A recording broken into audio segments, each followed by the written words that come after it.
All right, hello everyone, and peace of Christ all of you. Please invite your friends, and I hope today we'll have a good time together. Before I start, I was going to go speak about a different topic, which is Muhammad promising Muslims to be rich more than 10 kings at least. But then I came here and I found some comments from Muslims, and I find it very hilarious. And as usual, the Muslims always they give me the good idea for the good topic, which means really I don't really prepare myself. I mean, as you see, I switch it in a second.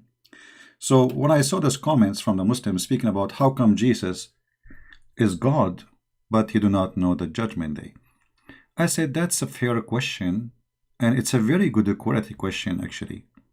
But the problem is, Muslims don't practice the same question on themselves.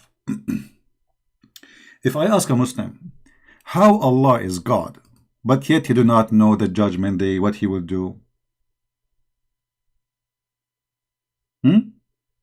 You will see right away, he will flee, he will take a nap,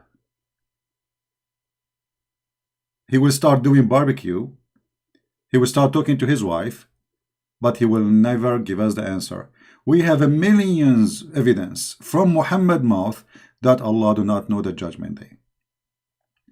So the question here, as long the judgment day is a key point to prove who is God, who is not, how come you Muslims don't look at what is written in your books, which is proving not only Allah do not know where the baby is coming from, how the baby is made. I mean, your God, how your God will know the judgment day if you do not know what is in the woman's chest, to the point he thinks she have a sperm coming from there. So I find it really hilarious when a Muslim speak about that topic.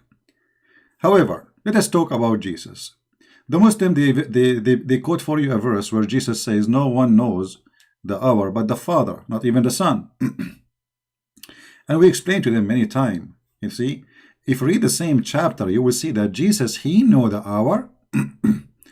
So what Jesus is talking about then? No one knows the hour. You see, the problem with Muslims, they don't know how to read like their prophet. All the chapter in front of you. And then shall appear the sign of the Son of Man in heaven, and then shall all tribes of earth mourn, and they shall see the Son of the Man coming in the cloud of heaven with the power and the great glory. And yet this person he do not know. Hold on. Where Jesus says, I am God, worship me. Jesus now is coming in the power and the glory over the cloud. But he's a man. He's just a man. And then he shall send his angels. Who shall send his angel? Jesus, he will send his angels. Do you see it? I mean, you are a bunch of crazy people. The same chapter saying that Jesus is God. As long you are taking the verse from that chapter, what about you take those verses too? Who is the one who will send his angels? Those are the angels of who? The angels of God. Who? Jesus. Now learn from the parable of the fig tree. The idiots sometimes they say to us, oh, how come Jesus do not know the season of the fig tree? You see, it's a parable. Anything Jesus he do for us, even if a fig tree is real, it's a parable to learn from. When the fig tree did not give fruits, this fig tree will die and will be cut and thrown in the hellfire. And then you will see Jesus keep talking and telling us what will happen in the judgment day. But as the day of Noah were, so shall... You know what? Let me play the whole chapter. And I know that hurt the feeling of the Muslims. They hate to hear the Bible. This is why I will play it. Let the devil go out. Matthew 24. And Jesus went out and departed from the temple, and his disciples came to him for to show him the buildings of the temple. And Jesus said unto them, See ye not all these things? Verily I say unto you, There shall not be left here one stone upon another, that shall not be thrown down. And as he sat upon the Mount of Olives, the disciples came unto him privately, saying, Tell us, when shall these things be? And what shall be the sign of thy coming, and of the end of the world? And Jesus answered and said unto them, Take heed that no man deceive you. For many shall come in my name, saying, I am Christ, and shall deceive many. And ye shall hear of wars, and rumours of wars. See that ye be not troubled, for all these things must come to pass, but the end is not yet. For nation shall rise against nation, and kingdom against kingdom, and there shall be famines, and pestilences, and earthquakes in divers places. All these are the beginning of sorrows. Then shall they deliver you up to be afflicted, and shall kill you, and ye shall be hated of all nations for my name's sake. And then shall many be offended, and shall betray one another, and shall hate one another. And many false prophets shall rise, and shall deceive many. And because iniquity shall abound, the love of many shall wax cold. But he that shall endure unto the end, the same shall be saved.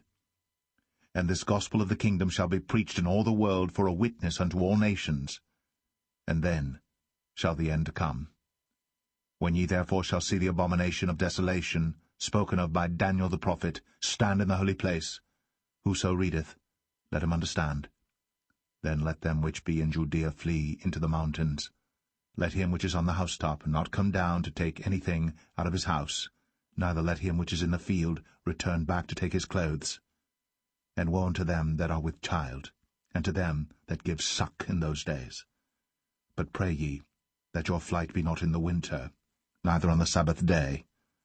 For then shall be great tribulation, such as was not since the beginning of the world to this time, no, nor ever shall be.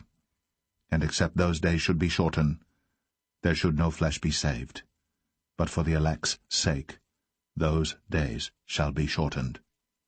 Then if any man shall say unto you, Lo, here is Christ, or there, believe it not. For there shall arise false Christs, and false prophets, and shall show great signs and wonders, insomuch that, if it were possible, they shall deceive the very elect. Behold, I have told you before. Wherefore, if they shall say unto you, Behold, he is in the desert, go not forth. Behold, he is in the secret chambers, believe it not. For as the lightning cometh out of the east, and shineth even unto the west, so shall also the coming of the Son of Man be. For wheresoever the carcass is, there will the eagles be gathered together. Immediately after the tribulation of those days shall the sun be darkened, and the moon shall not give her light, and the stars shall fall from heaven, and the powers of the heavens shall be shaken. And then shall appear the sign of the Son of Man in heaven. And then shall all the tribes of the earth mourn, and they shall see the Son of Man coming in the clouds of heaven with power and great glory.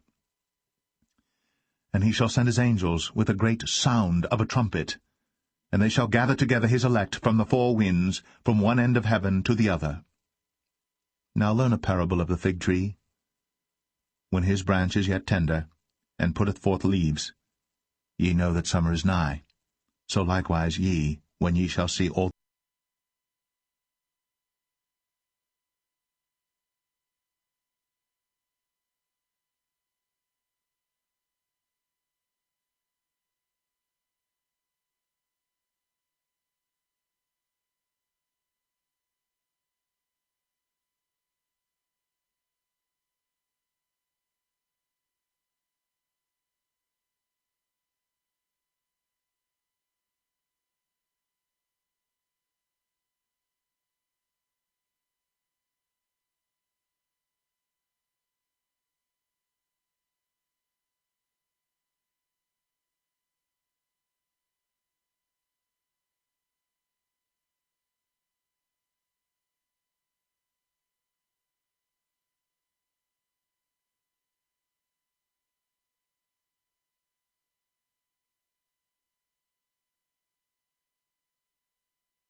I apologize. It was an error here from my side. Oh boy, I don't know how this happened. Sorry, guys. Okay, I will go back to I was talking for a few minutes and you did not hear me. That's a mistake from my side, actually. Anyway, so I was saying here that the Bible is so clear. The Bible is so clear. The Messiah is telling us about things shall happen before the judgment day come. The same as the day of Noah. What happened in the day of Noah? What happened exactly? That there is a person who warn and there is people who don't listen. There is people who they became so much into sin, and there is one person who reject the sin. So in the city of Sodom and Gomorrah, if there was 10 righteous people left in the city, God will not destroy it. Just 10. Which means Judgment Day in Christianity is based in our sin, not in a preset date. In Islam, everything is a preset date. Even the urination a Muslim he do in the bathroom, according to Muslims, Allah he wrote in his book that Abdul, he will go to the bathroom, he will hold his private part and he will shake it 3 times. That is in Islam, my friend. So as you see here, Christ not only he knew the judgment day, Christ he knew how it's going to happen. But all what he's saying, that the decision is not for the Son of the Man to know, not in this earth now, because we have long time to go. And it's based on your sin. How faster your sin come, then the judgment day will come, and then the Father, he is the one who will make decision. However, you will see here that judgment of mankind is in the hand of Jesus the Christ, not in the hand of anyone. So when Jesus says, no one know the hour save the Father, that is his Father. Remember that. So how come you forgot that he mentioned the Father? And when he say no one know but the Father, he is not saying that he do not know the judgment day. He is saying that judgment day is a decision will be made based in your sin, which means the Father know when he will make decision, but that decision is waiting for your action, human being. The same as the day of Noah, as he mentioned in the verse. The day of Noah will never happen if people are not committing sin. But as the days of Noah were, so shall also come in the Son of Man.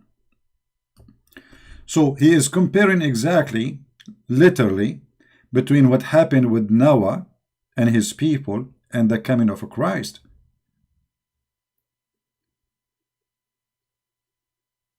If people stay believers, there is no flood of Noah, and then nobody will die. As simple as that. So who brought the flood upon them? It was us. So we in Christianity, we don't have a preset date for judgment day.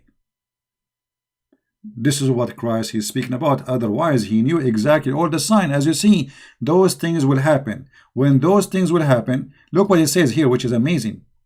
Then shall 2 be in the field, and one shall be taken, and the other one left. 2 women shall be grinding at mill, and one shall be taken, and the other one left. I mean, he is giving you details, how much details you want. And then he says here, therefore be you also ready, for in a such hour, an hour, as you think not the Son of Man cometh. So the Messiah is saying to them, my coming will be a surprise for you. You will not be able to predict really when I'm coming, but be ready.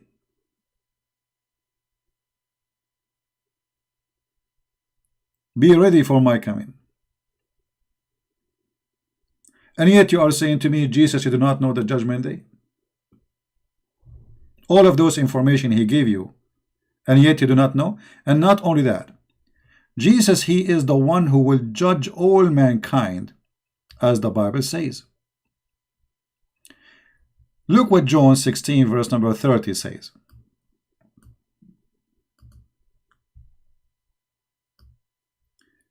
Now are we sure that thou knowest all things, and needest not that any man should ask thee. By this we believe that thou comest forth from God. What is proving that Jesus is the Son of God who is coming from God, which means God who is coming in a humble human being flesh. He knows everything. So the Bible is a book, my friend. It's not a verse you quote and misquote as you wish, as you play always. Jesus, he knew all things, and this is all over the Bible.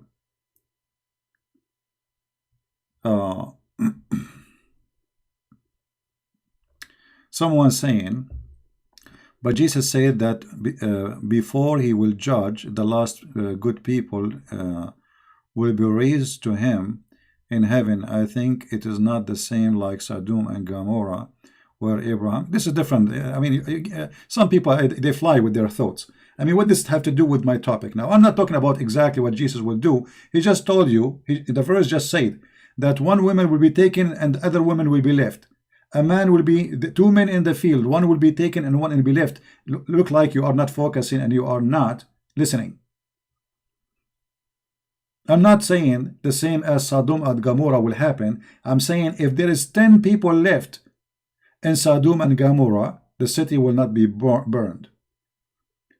So drink some coffee before you talk, which means that judgment day will not come if not the whole earth is corrupt. Are you getting the point? So when God will do judgment day is not a preset date. It is based in our action. The faster we are corrupt, the faster we are doomed, the faster the judgment day will come. So stop comparing in a silly way. Not thinking, you need to, you Muslims, the problem, Muslims, they think about Christianity as if they are talking about Muhammad. Christianity is not Islam. In Islam, everything is a preset. As an example, even when you use your private part, it's a decision made by Allah. Let me show you. And this is shown as the stupidity of the cult of Islam.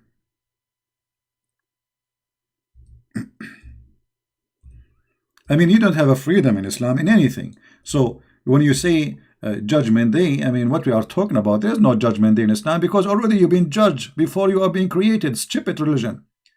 Verily Allah has fixed the very portion of adultery which a man will indulge in and which he, if of necessity, must commit. I mean, have you ever heard of a stupid religion like this? What judgment day? You must commit sin. Allah, he wrote for you. So why he will judge you?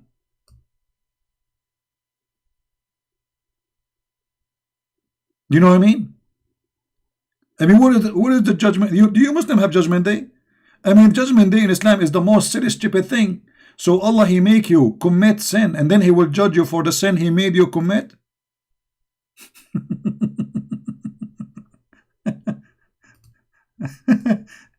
You know what I mean, guys?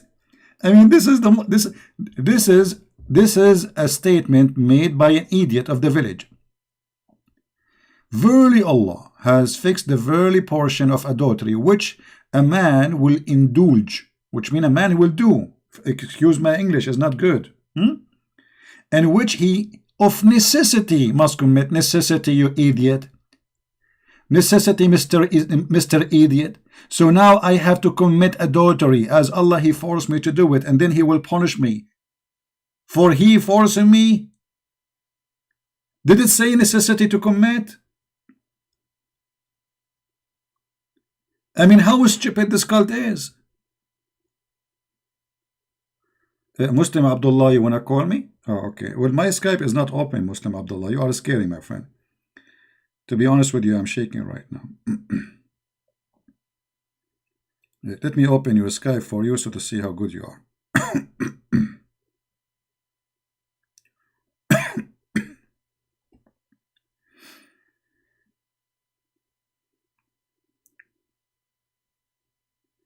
We are always scared from Muslims, to be honest with you.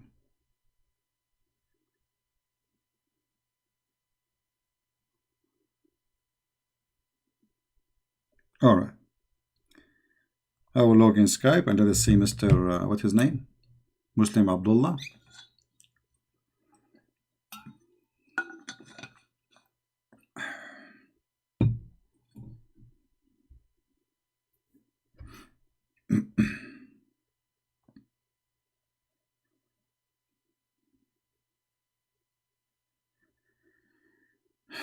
All right, Muslim Abdullah. Let's see how good are you. Call me, my friend. Or text me, I will call you. Just tell me what is your name, to be sure that this is you. Because there's many people look like they try to call. So to be sure which one is you.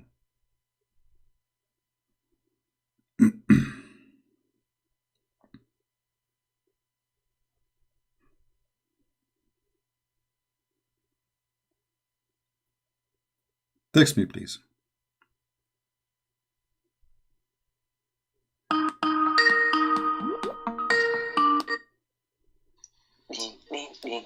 Yes. John 20:17. Go ahead, my friend. You are live on air. Go What ahead. does Jesus say?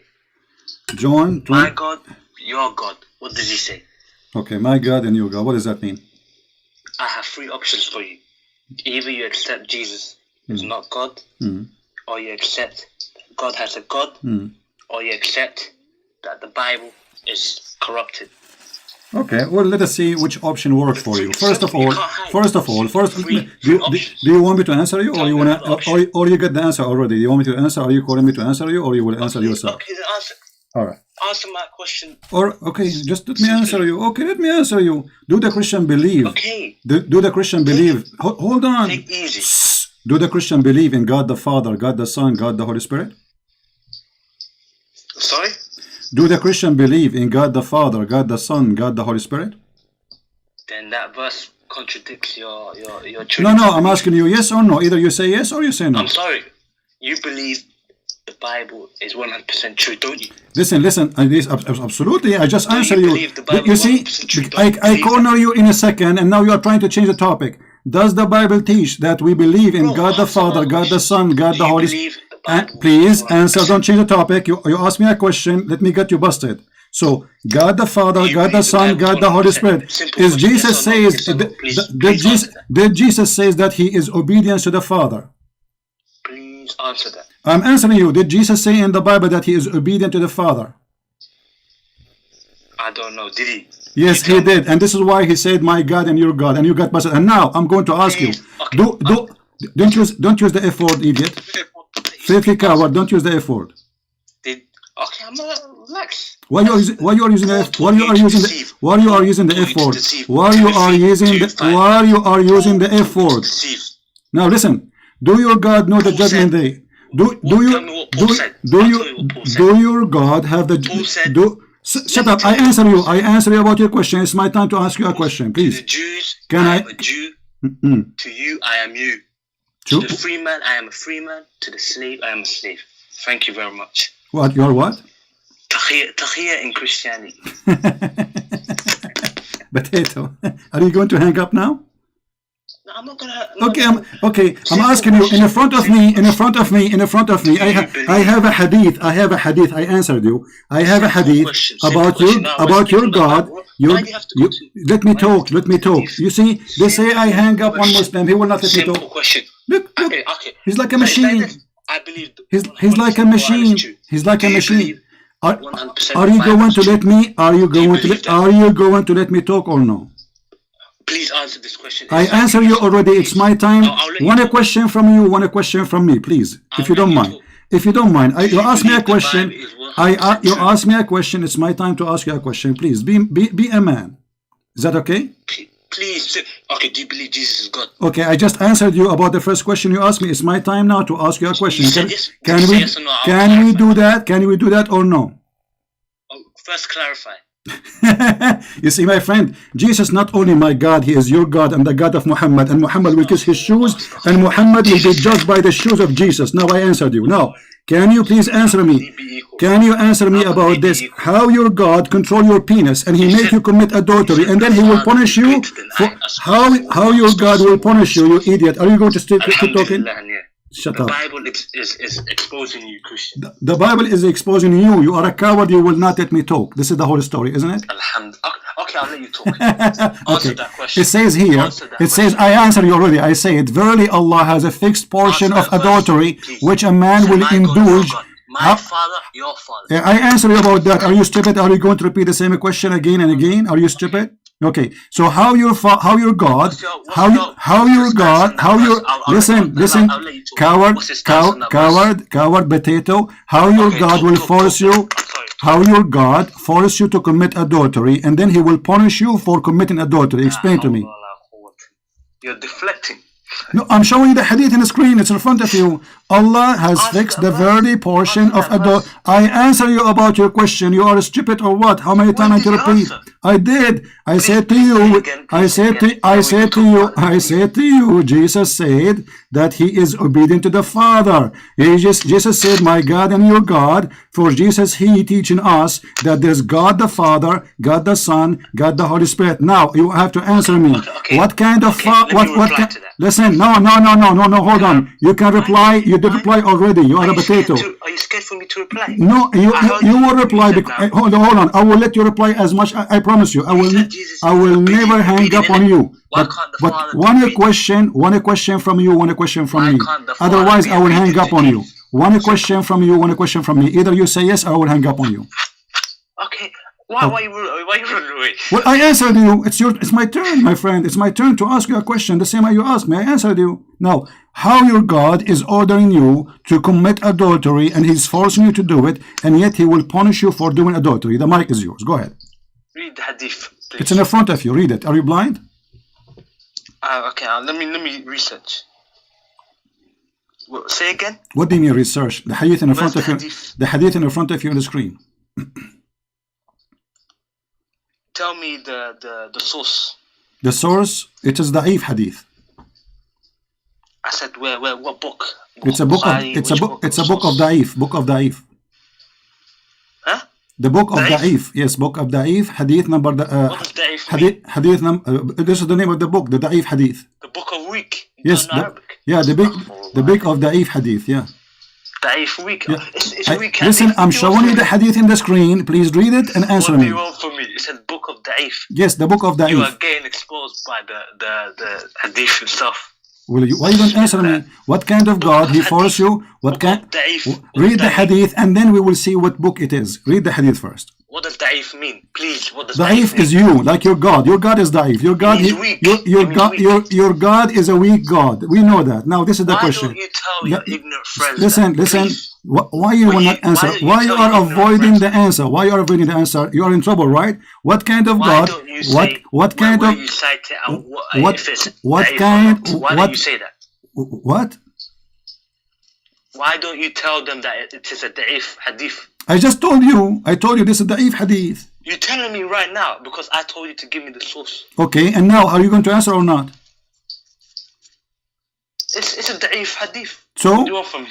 So if it's da'if, it's not accepted? It's weak. So you are saying the one... It's most likely it doesn't... It's weak. It's most likely false. It's false. Okay. It's weak. So it's false, guys. Here we go. Okay. Well, this is Sahih Hadith. This is Sahih Hadith. You idiot. I got you busted. You are a stupid idiot, and I got you busted. This is Sahih. This is Sahih Muslim. This is Sahih Muslim. This is Sahih Muslim. Hadith number 2657. Sahih Muslim. Hadith number 2657, and you are an idiot, and you got busted. Now, what kind of God he is going to make you use your private part and commit adultery, and then he will cut it for you for using it? Bismillah. Answer. Has fixed the very portion of adultery. Yeah. What happened? Are you in trouble? Okay. So what's your point then? My point is Allah will force you to do adultery and then he will punish you for adultery. How does... okay, listen. The very portion of man adultery commits. If the portion of adultery a man commits, okay, what's your point? I just told you. Are you going to repeat the same question again? What's your point? What's your point? What's your point? What's your point? What's your point? My point is, let me repeat my point. Let me repeat my point to a slow Muslim. Does it say we have to commit? My point. It says he must commit. Are you blind? He must. I'm sure I'm not like you, innit? Where does it say? It says here, he of necessity must commit. What does necessity? Which of necessity must commit. Allah will force you to do adultery. He wrote for you a portion of adultery. Simple English. The person that is necessity means the person that he's going to commit it. Basically. Yeah, but he will indulge. Who wrote it for him? Who wrote it for him? So dumb, man. Who has the fixed portion for him of adultery? Who is the one? Does it say Allah has fixed of the very portion of adultery? You give me a hadith that is da'if, and I answer you from that da'if week, yeah. But Abdul, potato, this is not da'if. Potato, this is not da'if. Abdul, I was making fun of you. You are stupid. This is sahih. You just said da'if hadith. I was making fun of you because you will say to me is da'if. I know what you will say. This is Sahih Muslim. I told you. You're not listening. Okay. Sahih Muslim 2657. Okay, then so if it's sahih, okay, listen, in if it's sahih, Allah. People of necessity. Okay, do you know what yeah, that but means? it says who is the one who wrote for you the very portion of adultery? Who is the one who wrote for you? Listen, Abdul. It says there in the beginning, verily Allah has fixed the very portion of adultery. What has fixed the very portion of adultery mean? It says people of necessity. Listen. Listen. What Allah? You said. It says Allah. He wrote Allah. It says Allah. Abdul. Every man shall commit. Where does it say? Exactly. It says Allah has fixed the very portion of adultery. Start from and explain. Go ahead. Line by line. Go ahead. The portion of adultery. Yeah. Look. Portion of adultery which man indulges in. Okay. It's basically who is the one who fixed that very portion? Who is the man? Who is the one? Of adultery a man commits. Okay. Who is the? So what's wrong with that? Who is the one who has fixed the portion of adultery? Who? What his name? The one who has the fixed portion of adultery. Is that the man or Allah? Stop. Listen. Tell me. The portion of adultery a man. I'm asking you, who is the one who made the fixing of the very portion? Is it the man or Allah? Who decide the fixed portion? Is it the man or Allah who decide the fixed portion of adultery? Allah decide. Okay, what's wrong? So Allah, He decide for you how much adultery you will do, correct? Where does it say every man, you idiot? Abdul, does it say Allah? It's for everyone. It says it's a man, you idiot. It doesn't say every man.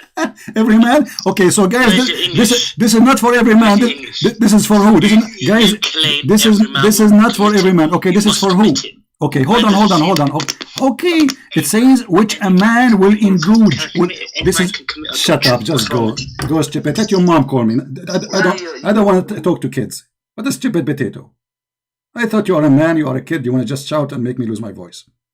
We got you busted. Coward like your prophet. Any donkey in the world can read English, he understands clearly. Allah has fixed the very portion of adultery, which a man will indulge, any man. This is not for a specific man, so don't play games. You are a coward like your prophet.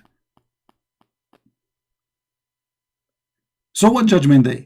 So Allah will make you do adultery and then He will punish you in the judgment day for adultery? What a stupid God. And just to show you how stupid you are, the second I say da'if, you get lucky. It's da'if. This is da'if. Da'if. It is not da'if, you donkey. I was trapping you because you Muslims are not honest. I say to you sahih, you say da'if. I say da'if, you say sahih. It doesn't matter what I say, you will say the opposite. We know the game. And not only that, according to your stupid prophet, that a Muslim, he might go to hell or heaven, not based in his deeds. It is based in what Allah He wrote for him. Let us read together.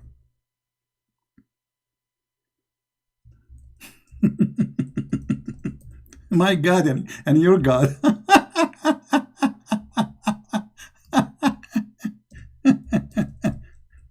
And supposedly he knew Arabic. You know, Da'if is Da'if, supposedly Da'if, he speak Arabic, supposedly. What an idiot. Look what your prophet's saying, my friend. You Muslims will go to hell no matter what you do, or heaven. It is written for you. How stupid this cult is. And by Allah, a person among you, or a man. Oh, he said a person. Huh? He said a man. Which man? If I'm speaking to this guy now, he would say, which man? Which man? Any man? Man? Man? It says a man. A man. Man. Not every man. A man. May do the deeds of people of the fire, that there is only one cubit or an arm breadth distance between him and the fire. If. The person is doing the deed of hellfire, and almost there is 1 meter between him and the gate of hellfire. And what will happen then? But then that is written, which Allah ordered the angels to write. Please proceed. And he does the deed of people of paradise, and he enter paradise. I mean, what a crazy cult. So look at this donkey, who they call him God. He will force you to do deeds, which either bad or good. And the deed he forced you to do will take you either to hell or to heaven. And the man may do the deeds of people of paradise, that there's only one cubit, only a cubit or 2 between him and paradise. And then that writing proceed, and he does the deeds of people of fire, and he enter it. What a stupid cult.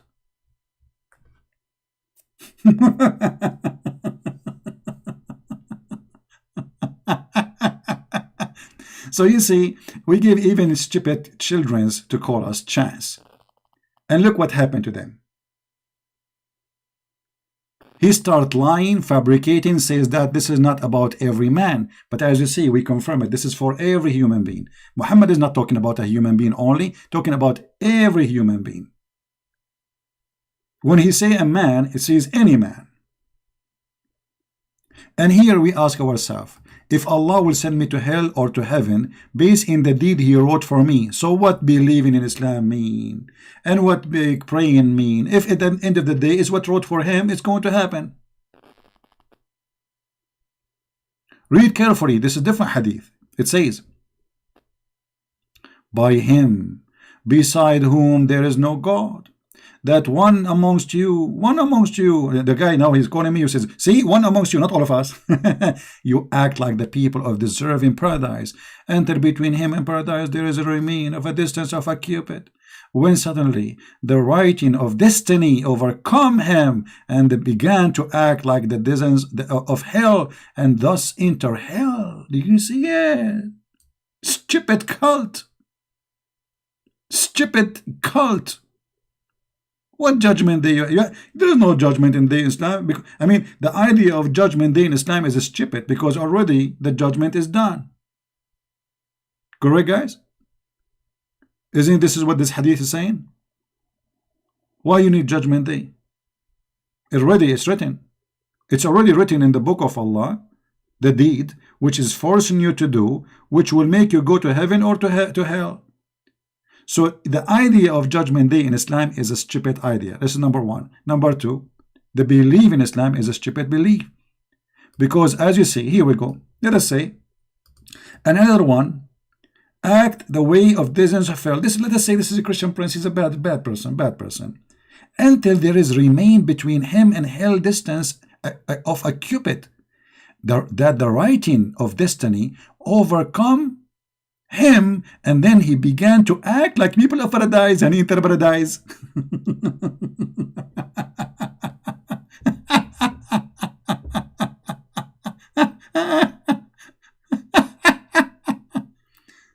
I said Da'if, you stupid, CP. Yeah, I said da'if because he will say to me, if I will say to him the hadith da'if. This just to show people how Muslims they play game. The second you say to them da'if, they think they find like okay, da'if, we love it, we don't like it. It's rejected. Da'if. First of all, the word da'if does not mean rejected, you're liar.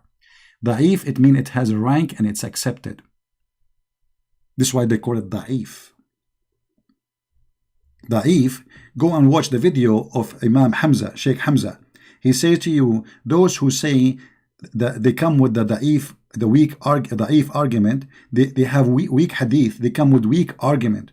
For weak hadith, it pass. It did not flunk. Go watch your sheikhs making fun of your stupidity.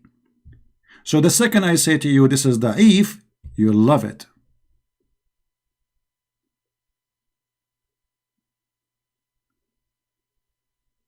I'm lying? No, I'm not lying. No. I'm just exposing your lies. Because lying, if I say something and I plan not to show it, obviously I'm playing you Muslims to expose your lies, how you switch your opinion in a second. The second I say da'if, suddenly this hadith is potato. The second I say it is a sahih and I show the proof, suddenly this hadith is amazing. So a moment ago this hadith is garbage. A moment after the hadith is correct. It's good. And it's perfect. There's no mistake there.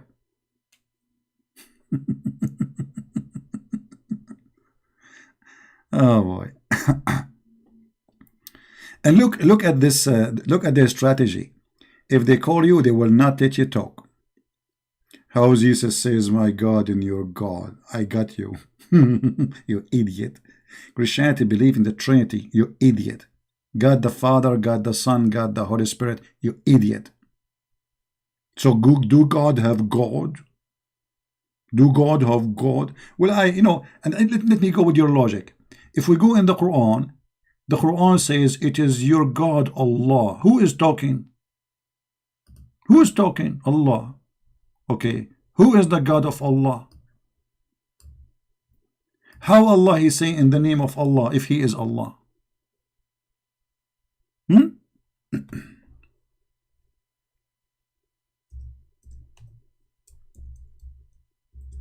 Let us see some jokes in the Quran.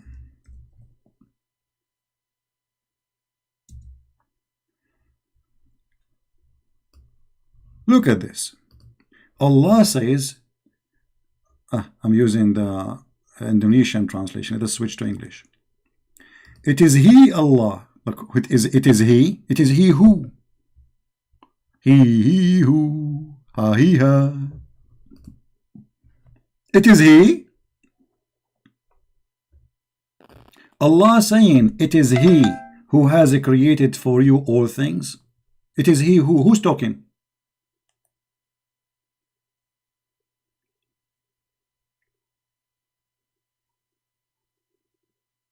Who's talking? Who is this person who is saying it is He?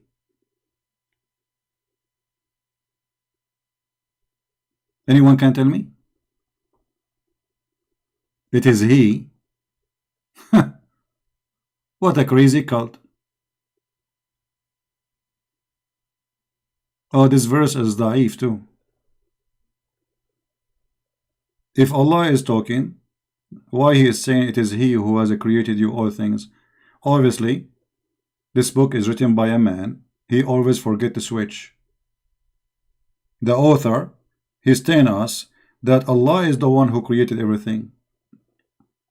As simple as that.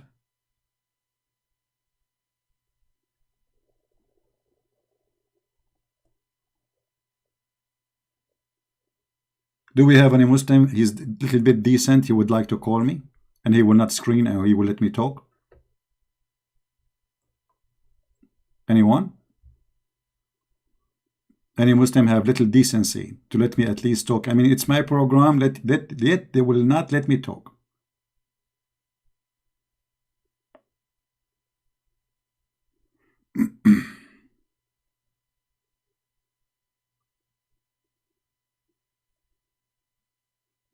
You believe it? You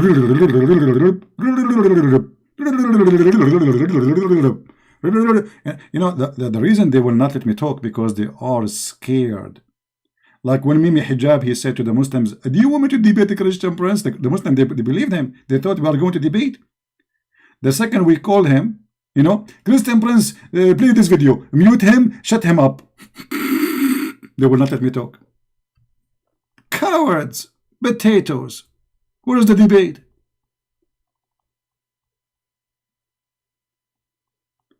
When somebody is terrified and scared, he will not stop talking because he is in the panic. He's talking to Christian Prince. If I let him talk, he will make me shish kebab. I will not let that happen. I will keep talking. Oh my God, in your God. Hey, reach for me, John Jabdin, and you guys here, Abdul, let me talk. And only Allah knows what he's saying. And then I have to shout and scream and tell him, please, can I talk? I challenge you. Why you don't answer me? Abdul, let me answer you. Okay, I will answer you.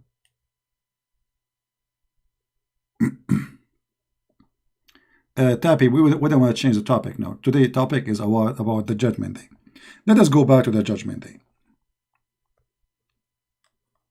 If you are a Muslim who speak nicely, you can talk as much as you want. Yesterday we have a Muslim lady, the day before, she spoke for me like 2 hours.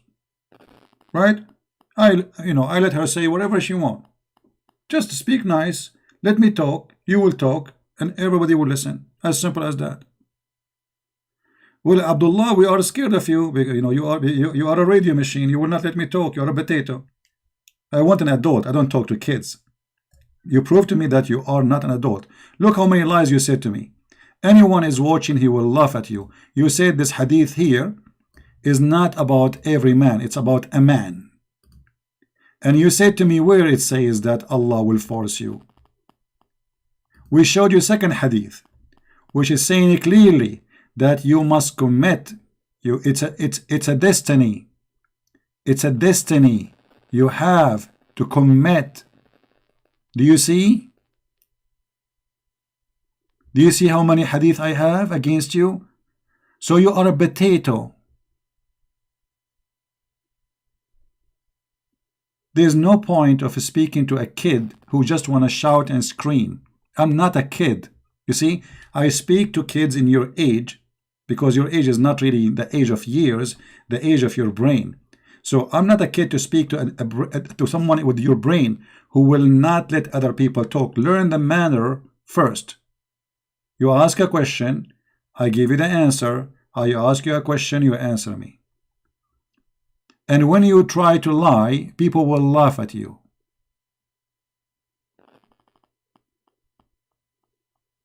As you see, that the sin which Allah He wrote for you, it suppresses. It suppresses. Do you know English? Do you know English, my brother? Suppresses. This is what Allah wrote for you, your destiny.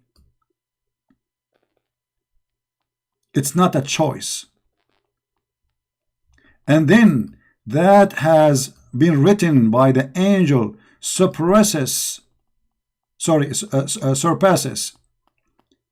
And so he starts doing the deeds. Do you see it? So the surpasses will happen, which is what? The order of Allah. So the adultery you do is made by Allah. Let me show you what happened to Adam, just to show you how fool you are. How Adam he commits sin? No, Adam did not commit sin according to Islam. Allah forced him to commit sin. Let me show you. And this is why we laugh at such a cult. Read carefully. If you have little brain, use it. If you don't have a brain, then don't use it. Otherwise it might hurt you. Adam and Musa, they have a debate according to the funny Muhammad. He said, the Prophet said Adam and Musa argued with each other. Musa says to Adam, "Oh Adam, you are our father. who disappointed us and turned us out of paradise. Here we go. Moses is a Christian, believe in the teaching of Christ, original sin. And this is a proof that Muhammad is a fraud, because the Muslim, they claim that Moses was a Muslim. But yet now Moses in heaven debating with Adam in heaven, and Moses, the prophet of Allah, he don't understand that original sin is wrong in Islam. Have you ever heard of a stupid story like the story of Muhammad? Are you listening, guys?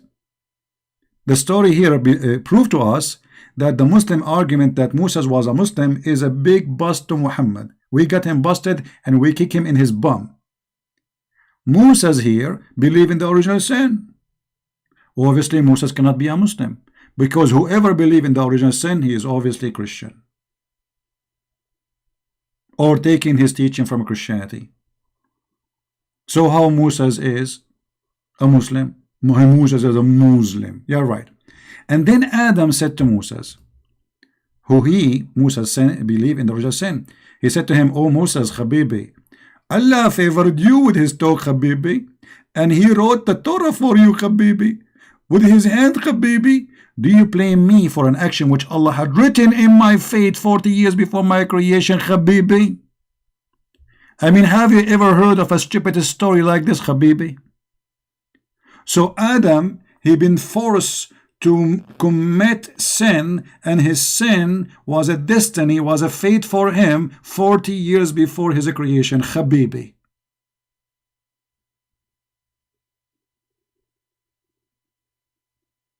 Have you ever heard of a stupidity more than this, Habibi?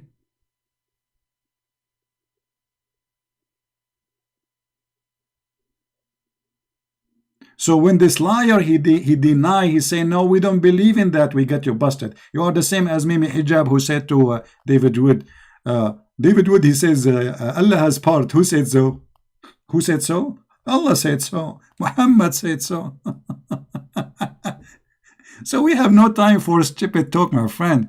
We spank you and we take you with some meat and we throw you as bones. And everybody now, you are the one who used the F word, you filthy. You are talking about insult? Guys, did he say the F word to me? A person calling to debate and to defend Allah, he used the F word. Well, obviously you are speaking about the F religion. Because if you are not from the effing God, you will not use the F word in your debate. And you are talking about insult? After less than 60 seconds from you calling me, you use the F word. Not even 60 seconds. This is how much it hurt.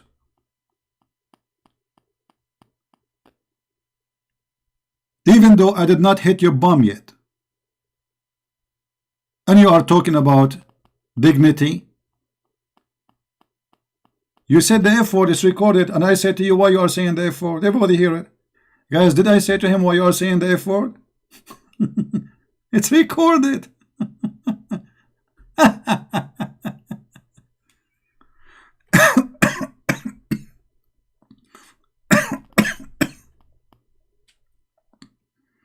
Provide evidence, you idiot. It's recorded. It's in the video here. After we finish, people will hear it.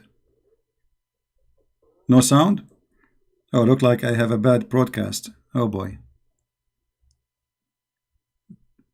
All right. Is it better now? Is it better now? Yeah, sometimes we have a slow connection. Sometimes, not always. Is it coming? Are we good? All right. And anyway, you know, for me, I just get you busted, and we prove you that you are a liar. You said that the hadith does not say that every Muslim man, he shall commit sin, and this his sin is written by Allah. And as you see in front of us, we are showing reference after reference, proving that you are nothing but a liar. And there's no point even to speak to a liar. Go and celebrate your lies with the devil. The hadith is in front of us is clear from any games. Your prophet get you busted, not me. So when you try to defend by lying, people are laughing at you. If we read the hadith again,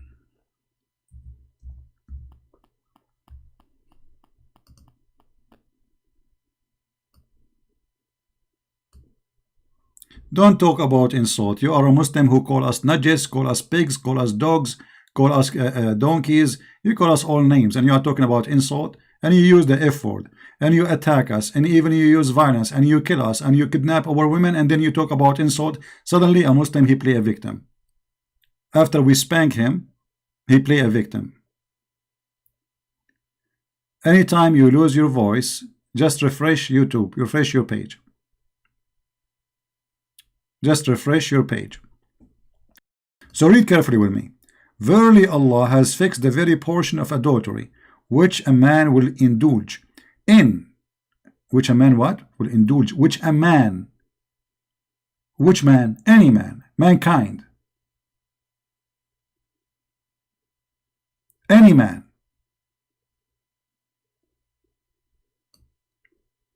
So when you lie and you say this is not what it's saying, we are laughing.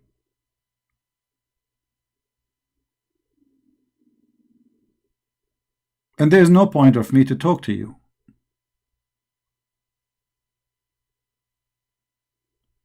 You will not let me talk. It does say every man. Okay, are you saying this is only for a man? Okay, I will go with you just to show you how stupid you are.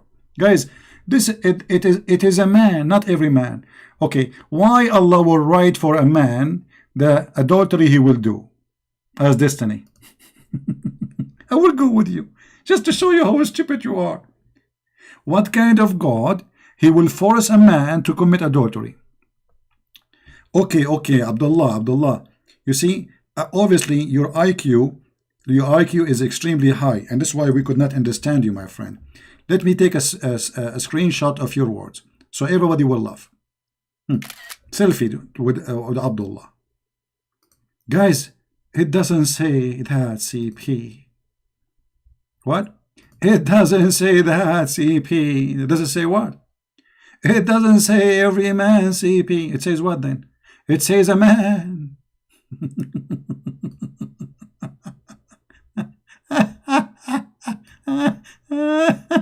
What a comedy. It doesn't say every man. Okay, hold on. So are you saying that Allah, he don't do that to every man? What's wrong with Allah? Is he all justice or not justice? Because if he don't do it to every man, that means Allah is not a justice God. Are you okay? Allah, he make certain law for one man in the world.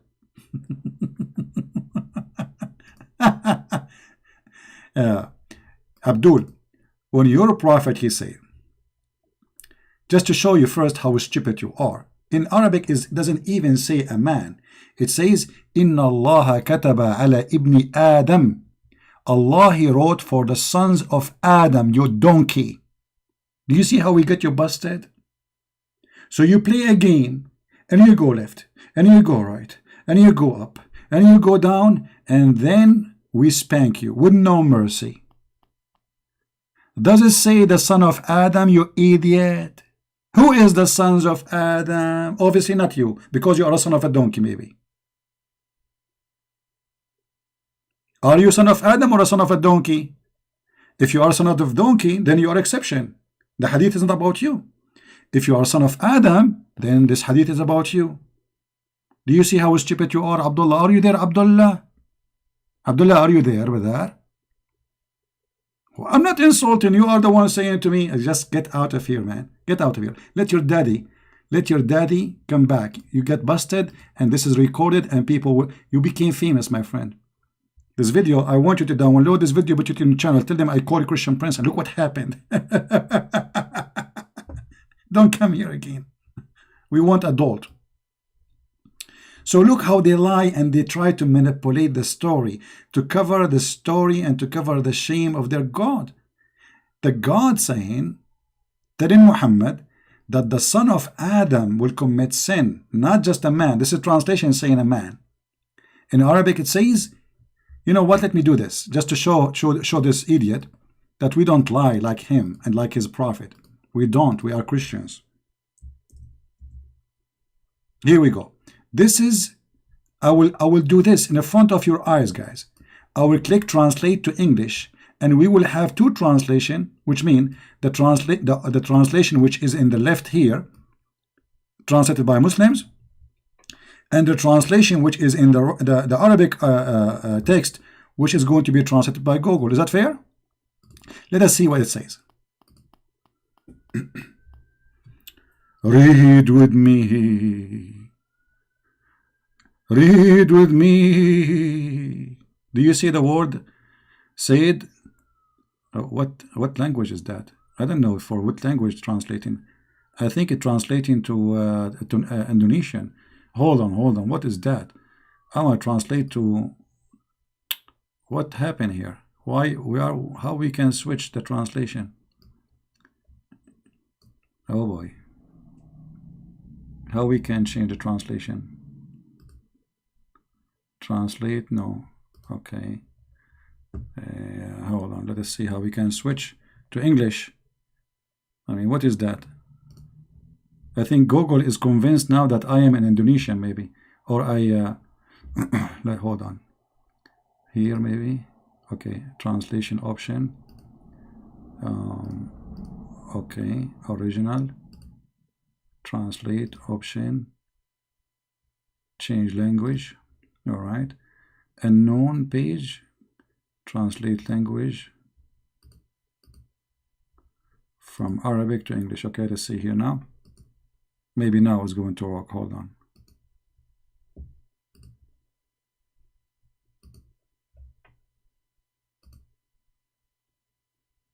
No. Okay, option. Change language. All right. Arabic. For some reason is not recognizing Arabic. I am not sure why. Here we go. Translate. All right. Read, Abdul. Read. Written on the son of Adam. God has written on the son of Adam. The potato, he's saying, this is not for every man. So when your prophet says the son of Adam, he don't mean every man. What he mean? Every duck? Do you see, guys, how you debate Muslims? Don't show them all your paper right away. Let them walk in the quicksand. You know, a Muslim, when he call me, he's like a duck. He start like with her legs and start walk. The more they do walk, the more they are in trouble. And then at the end, show them what is enough to destroy all the delusion they try to build to defend their God.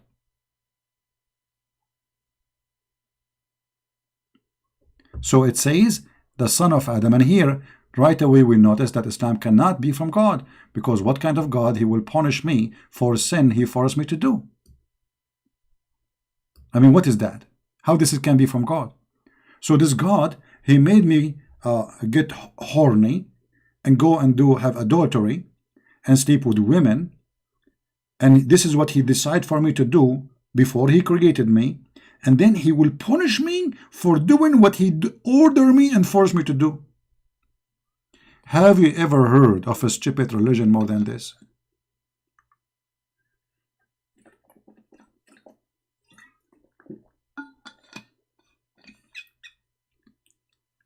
This is how we do it.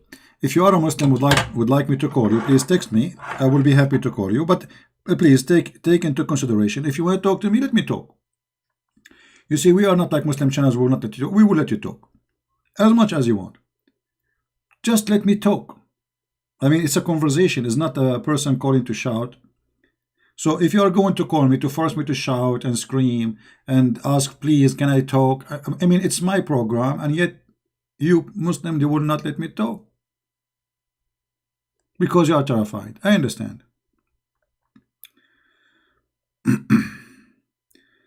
Let us see if we have any Muslim would like to call us.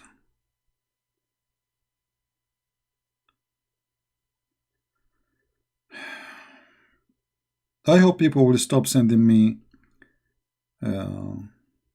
text saying you're good. I mean, you don't need to say we love you. I mean, I appreciate that, but it's too many. The Prophet had several children from his first marriage to Khadija, and even he had son named Ibrahim. This is Islam Wahid, the one who called me 2 days ago using voice changer. I think it was a male using a female voice changer. This is how brave they are.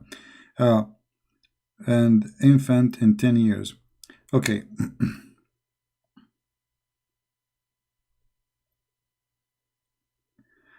Islam Wahid, the one who called me 2 days ago, saying that the Prophet, he have kids from Khadija. None of the kids of Khadija are his kids. Khadija, she was married to 3 men before him, 2 men before him at least. And the verse in the Quran confirm that Muhammad, he cannot have children. This is how ignorant the Muslims are. Isn't it the Quran says that there is a man was making fun of him and he called him abtar, which means he is cut off? Muslim, they claim that cut off is not about his penis cut off, but obviously the man, he was claiming that he is cut off, his private part is not working.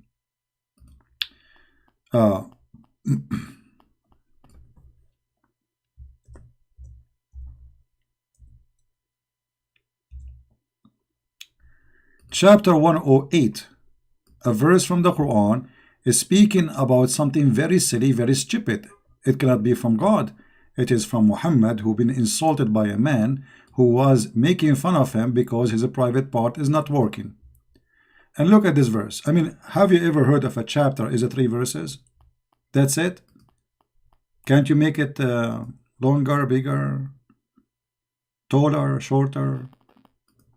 What is this? 3 verses? Quran 3 verses? What happened? Allah is out of words? Then we gone to the fount. What fount? Fount of water. What is that? What kind of water? Al-Kawthar. What Kawthar?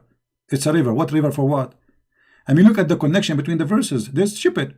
Therefore, to the Lord, turn into prayer and sacrifice. Why Muhammad needs to sacrifice for what? What is this? What the relationship with giving you a river and then pray to Allah and sacrifice, and then the one who say that you are cut off, he is the one is cut off. Anybody understand anything? So look what we have in the verse. We have a river, we have a sacrifice, and we have a cut off. What is the relation between of them? How this can be from God? A man, he accused him that he is cut off, his penis is not functioning. Allah, he is making a chapter to say to the man, no, Muhammad, his private part is working fine. And giving Muhammad a river because he was insulted? What he would do with this river? Is that Pepsi? Is that a sperm?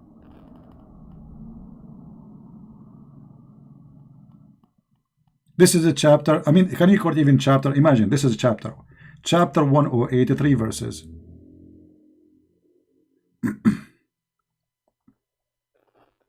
This cannot be from God.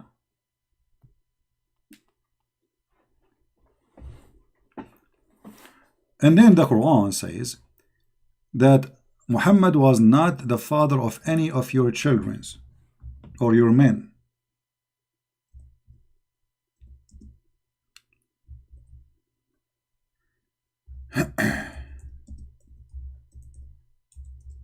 Confirming history that Muhammad was a cut off.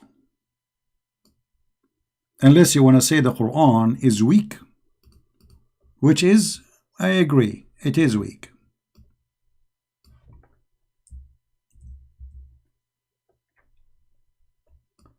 Muhammad, after having sex with all those women, how come he could not have children?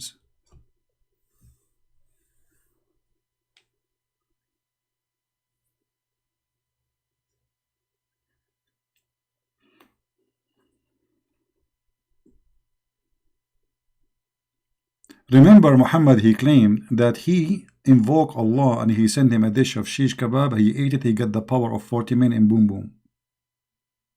Which is a hilarious story, because that's God. He cannot make Muhammad private part function correctly unless he go to the kitchen and he use some recipe, get herbs, Viagra, mix it with the hot pepper, ginger, bring in some a spice from India. I don't know what he did in the kitchen, but it made Muhammad supposedly get the power of 40 men. Now, I don't know, like this guy, he took us away from our topic. So you see, we were talking about if Jesus know the judgment day or not. We proved that this is absolutely false statement from the Muslims. But look, the Quran proved to us in every single verse in the Quran that Allah cannot be God and he do not know the judgment day.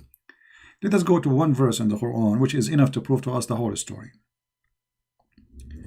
All of you heard the Muslims claiming that Muhammad, Allah, he split the moon for him.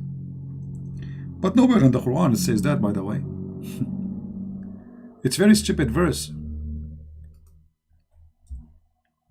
You see, when you read in the Bible that Jesus, he made a miracle, you will see the story, who was there, the incident, the crowd, the people, the names. Here, there's nothing.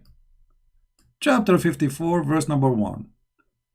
The judgment day is nigh, and the moon a cleft asunder. What is that? If Allah is the one who split the moon, why he is not saying, I split the moon and the judgment day is near? Allah here instead is reporting an eclipse, claiming that this is judgment day. How that can be?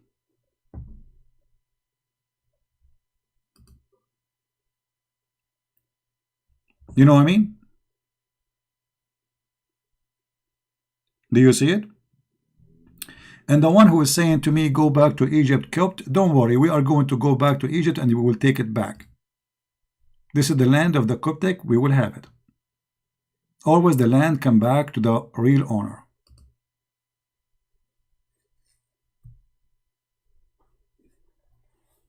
And actually, even your prophet, he said that the Christians will control the land, unless he's a false prophet.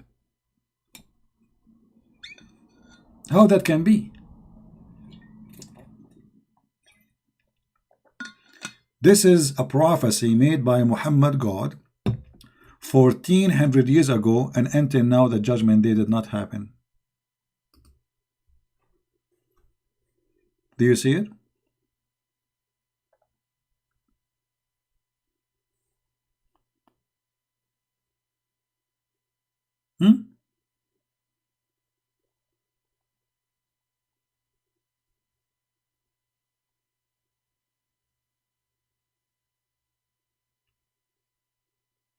Any Muslim have an answer for this? How the eclipse became the judgment day sign?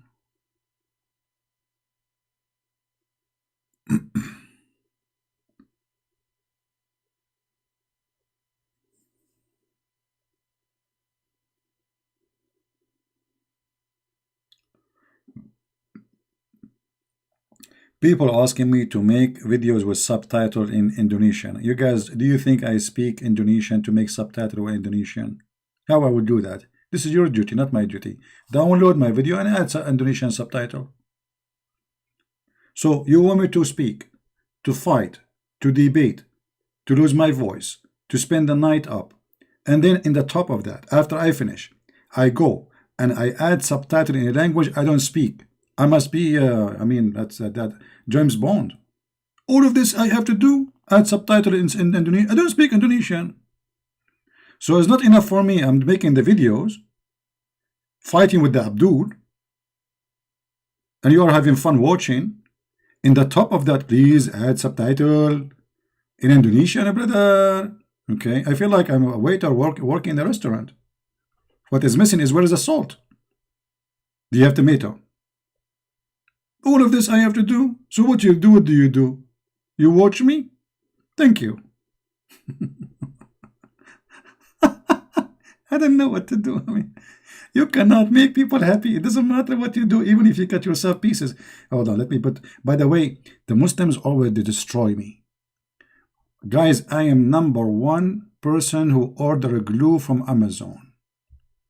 The Muslim, they think I'm ordering glue to glue myself. No, to glue Muhammad, because each time we go online, we break in pieces. And if we break in pieces like this, how are we going to break in pieces again tomorrow? So we have to glue him, put him together. No, my friend, don't add subtitle for me. None of the work you are doing is for me. You are doing it for the Lord. You see, if you take my video and you add subtitle and you download it, you are not doing it for me. Who care about me? Who is me? You don't. Do you even know me? And what I will get from your video, me myself, I mean, if you download it, you are not doing anything to me. You see, when somebody, if somebody translates even my book, is he doing it to me? No. Either you are a Christian doing it to the Lord, or you are doing it for your own reason. And when I am doing the video, this video, I'm doing it to me? No, I'm doing it to the Lord. I'm not doing it to myself. Same for you. If you download my video, you add subtitle, you are not doing it to me. I do not need your favor to me. I need nothing from you. Either you do it because you believe you should do it, or don't do it.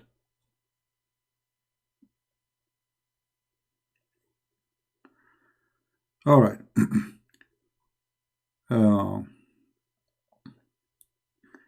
But as you see, we have endless verses and proofs that Allah cannot be God. He do not know the judgment day, when it is going to be. He do not know. Okay, hold on. If we ask the Muslims now, how many prophecy Muhammad he made about the judgment day? Man, there's tons of them.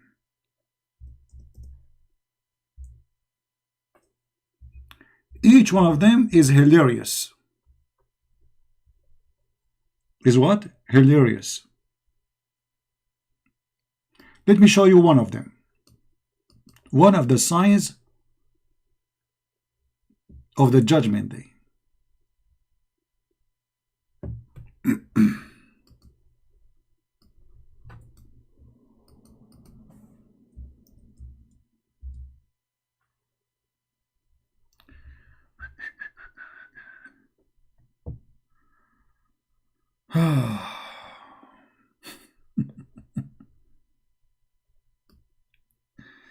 Let us see if we can find it here in English. That would be fun.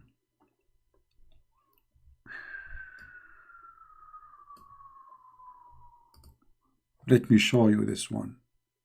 Oh, hold on. They will say to you, this is da'if chain, brother.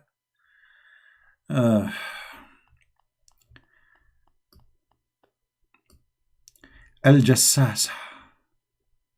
Who is Al-Jassasa? Al-Jassasa is a beast, but she is a woman. She have a long hair. She live in a castle, in an island in the middle of the sea. Really?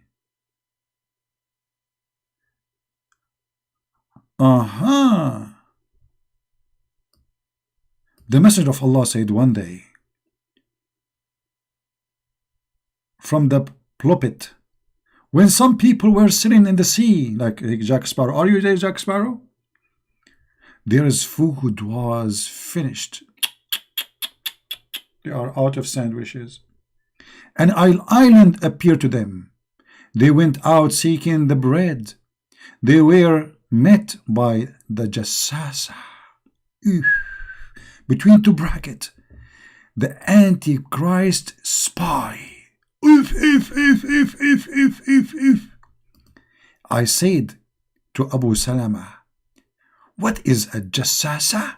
He replied, a woman with trailing the hair of her skin and of her head, she said, in this castle.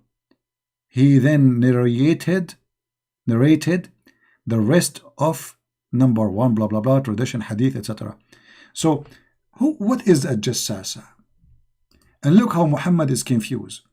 Once he say a Jassasa is going to send by Allah, and is going to have the staff of Moses, and is going to have the ring of Suleiman, and is going to make the Muslim white and the infidel black, And here he is saying she is an antichrist spy and she is a woman, she have a long hair. Look at this hadith here. And this hadith is sahih.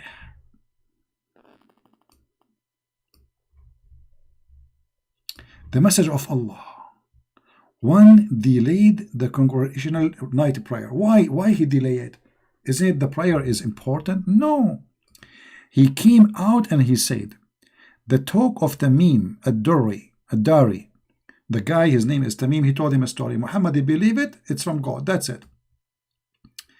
And then he said, speaking about an island in the sea, all of a sudden he found a woman who was trailing her hair.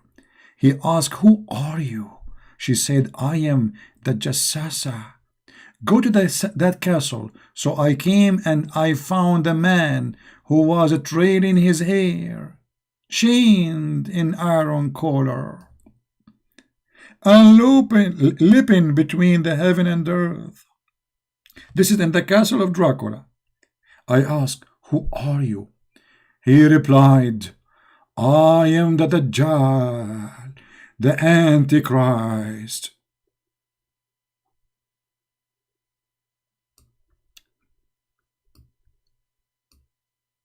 And he said, has the prophet of the illiterate people come forth now?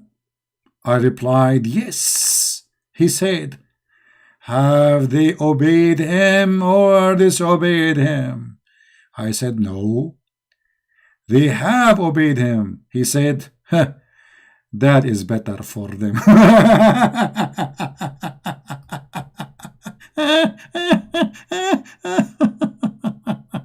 Unbelievable.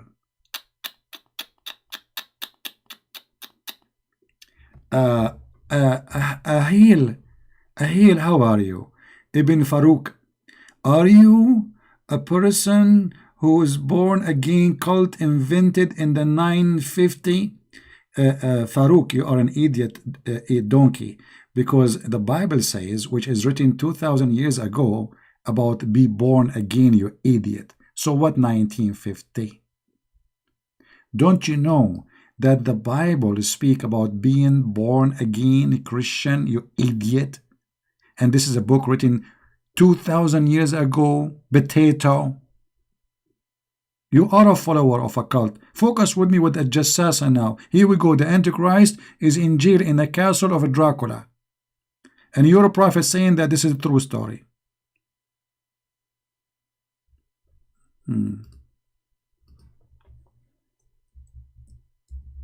Idiot. You do not know your religion and suddenly you want to tell us about what is the born again. Do you know even what born again mean? Let us show you the born again verse to show you that you are a certified idiot. Literally, not metaphorically.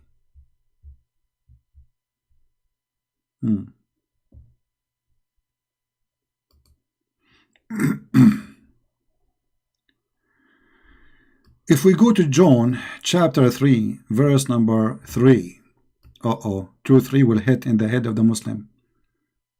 Jesus answered him, saying, truly, truly, I say to you, unless one is born again, he cannot see the kingdom of God. And this idiot saying that the born again started in 1950. Well, you know what? You need 1950 zucchini before you sleep in your nose. Now let us go back to our topic. Was Muhammad telling the truth about Al-Jassasa and the Antichrist, which is a sign from the Judgment Day? And this Antichrist is jailed in an island? Where is that island? I want to go there. Is that in Hawaii? Or Burkina Faso? Huh?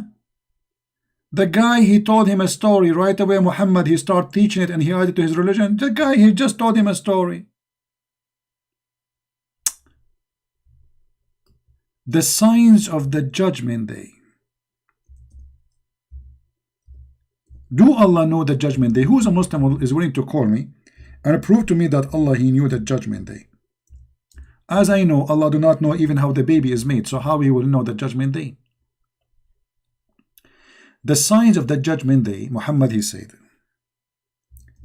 the judgment day will not come until the Roman became the major population of mankind. By the way, just yesterday, the president of Italy, he made an alarm that the number of Italy is decline because they are not having enough babies. So where is the prophecy of Muhammad? Just yesterday, go watch, go search Google. The president of Italy warning the citizen of Italy that we are not having enough babies. Our number of citizens is decline. Muhammad saying that judgment day will not come until the Roman, they are the major population of the earth.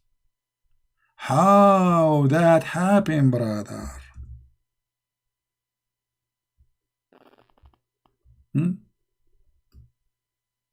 Was Muhammad drunk? Is the Roman the majority of mankind, brother?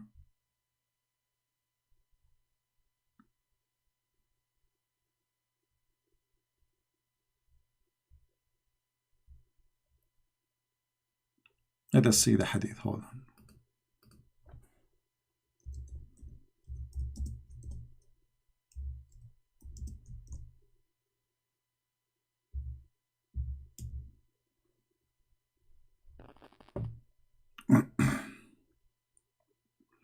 A clear evidence that Muhammad is a fraud.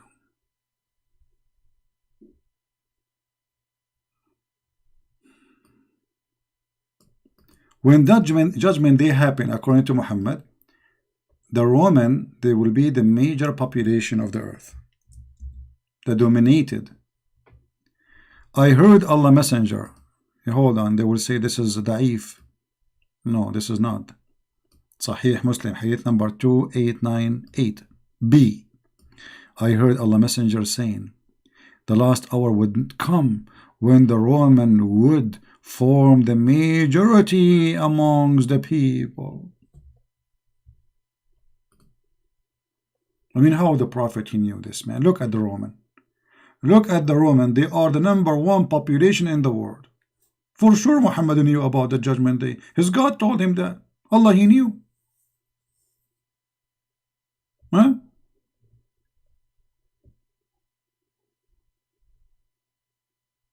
Do you see it? How this can be from God? Farouk, you are like a person who have a diarrhea. You keep repeating the same thing. Get lost, out of here. You know, you keep talking about the 150 cult, 150 cult. You are a follower of a cult. Get out of here. This is the only thing you have to say? Born again Christian in 1950. Born again Christian in 1950. Born again Christian in 1950. Let me show you, you idiot. The Orthodox, who their church 2,000 years old, is born again Christian. The Catholic, who their church is 2,000 years old, is born again Christian. The Protestant, because this is the Bible, you idiot. Christ saying that you will not enter the kingdom of my Father. This is in the time of Christ, not 1950. You idiot. Stop. Don't get married, okay? Your wife, she will commit suicide. In the best scenario, she will get bald, because she will keep ripping off her hair each time you talk about having such a donkey husband. Do you see Jesus saying that you will not enter, no one can see the kingdom of God, of the Father, unless he is a born again Christian? It's 1950, 1950. It's 1950, brother, 1950. Brother and sister, the cult of Christians created 1950, and born again Christian.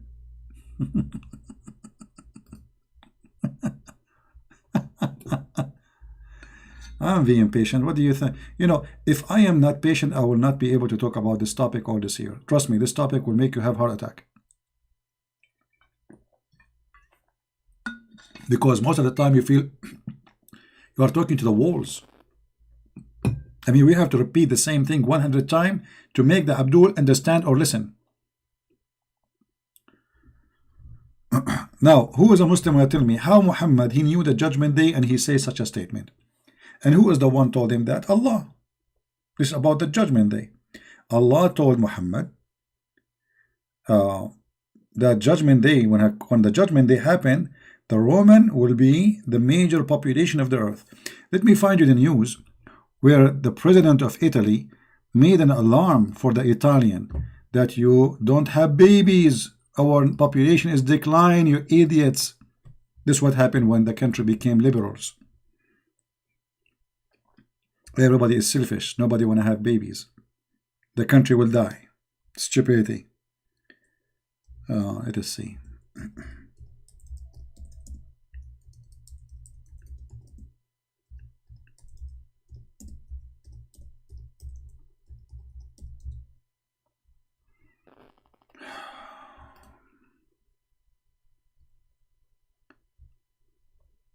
Here we go.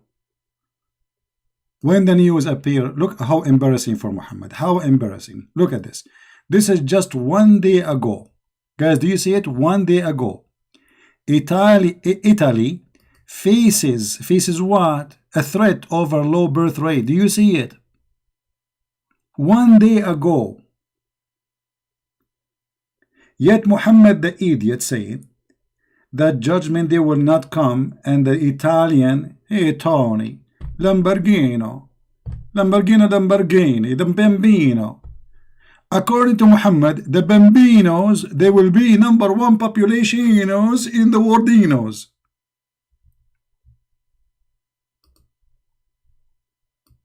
Do you believe he knows?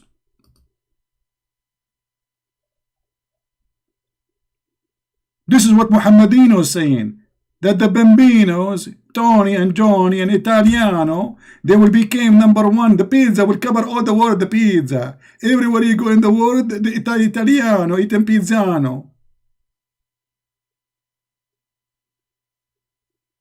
Can somebody put a shoe in the mouth of this man who keep talking, saying stupid things? This is the sign of the judge, and the last hour would come when? Not only a sign of the judgment day, no. The judgment day will happen when the Roman, the Italiano, Bambino, eating pizzino, they are the majority of population. I mean, somebody put like a 10,000 cup of cappuccino in the mouth of Muhammadino so he can wake up a Nino. Because obviously he's speaking stupiditino. And you are asking me about Jesus knew the judgment day, and look at your Nino.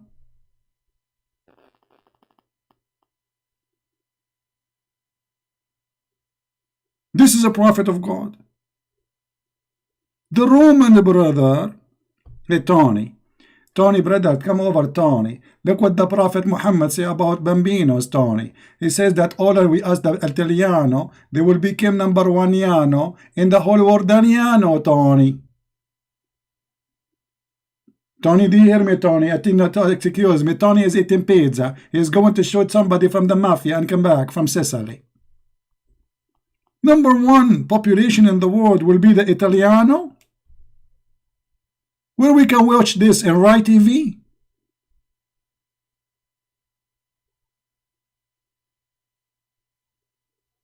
And you are coming to us to say Jesus do not know the judgment day.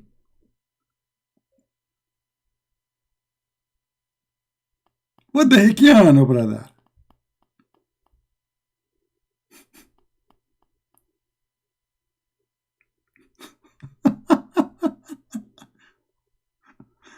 Oh boy. My Italian is very good. You should see my French, man. You know, my French is so good. My French, my Spanish, you know. I know a lot of, I mean, I speak very good Spanish, like basura, amigo. What is this? This is a prophet of God, and this is what his God told him. Are you serious? Are you serious, Yano?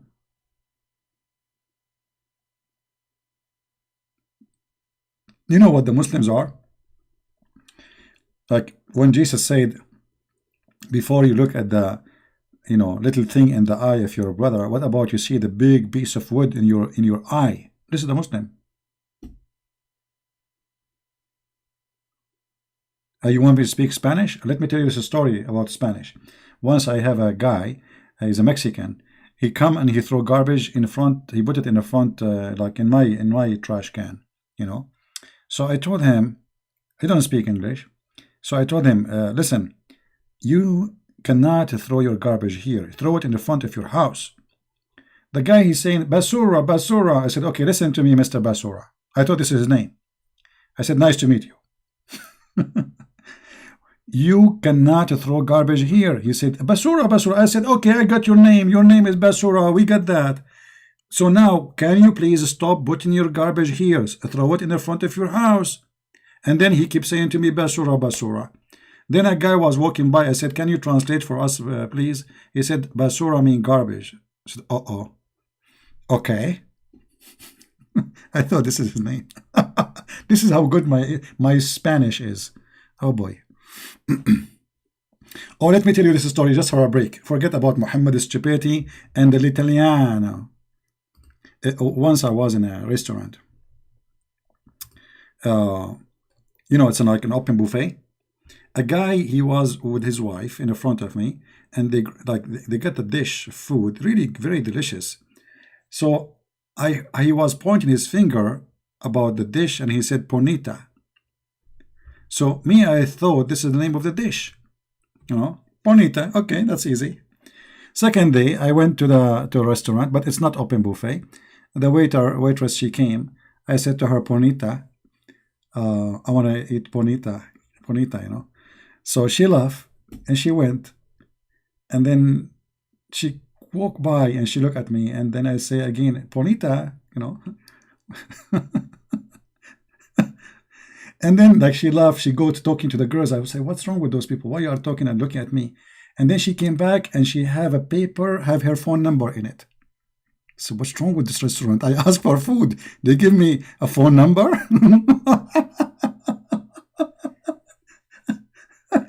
I'm asking for food. What? And then the guy was walking by. I said, hey, come on. I asked for a dish like almost 20 minutes ago, and I don't know what's happening. He said, what's happening? What a dish? I said, Bonita. I said, what Bonita? I said, I told her Bonita. He said, Bonita, sir, mean pretty, beautiful. I said, okay. Okay. No wonder she gave me her phone number. This is what happened to an Arab when he go to a Spanish land. He think Bonita is the name of the dish. Anyway. At least we got a phone number, right? Yeah, I was flirting with her without knowing, But I was asking for the dish. I was saying Bonita, And actually, I make in my hand like a dish, like sign of a dish, Bonita, And she looked at me, and she like, I don't know what happened to her face. She like, okay, she ran. And then again, I said to her, Bonita, she was walking by. She looked at me and she laughed. And then she went behind the counter. She spoke to her friends. I don't know what they said. And then she came back to me with a piece of paper, have a phone number, and I'm waiting for my food.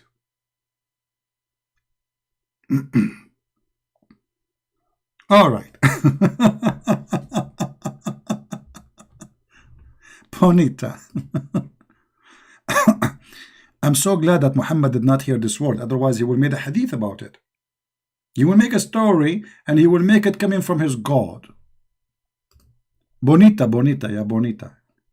Anyway, Bonita, she got the point. Obviously. All right.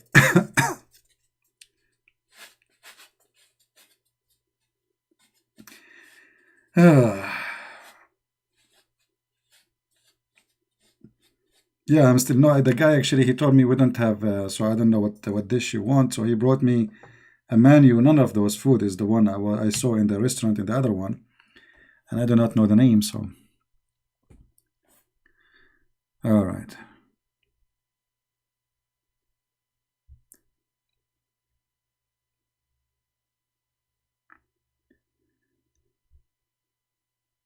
Do we have any Muslim here want to tell us how Muhammad he made such a mistake and he claimed that he is from God?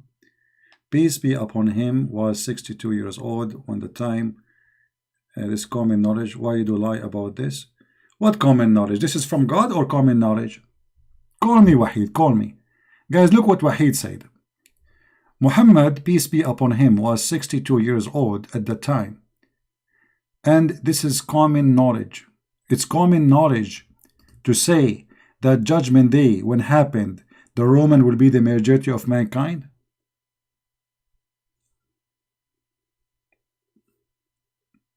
Is that right, Wahid? This is common knowledge at that time. The prophet, he have several children from first marriage. He didn't have any children. All those are children of Khadija. Even the Shia, they believe only Fatima is his daughter. The rest are the daughters of Khadija. You can go read the books of the Shia. But Muhammad, he have no kids.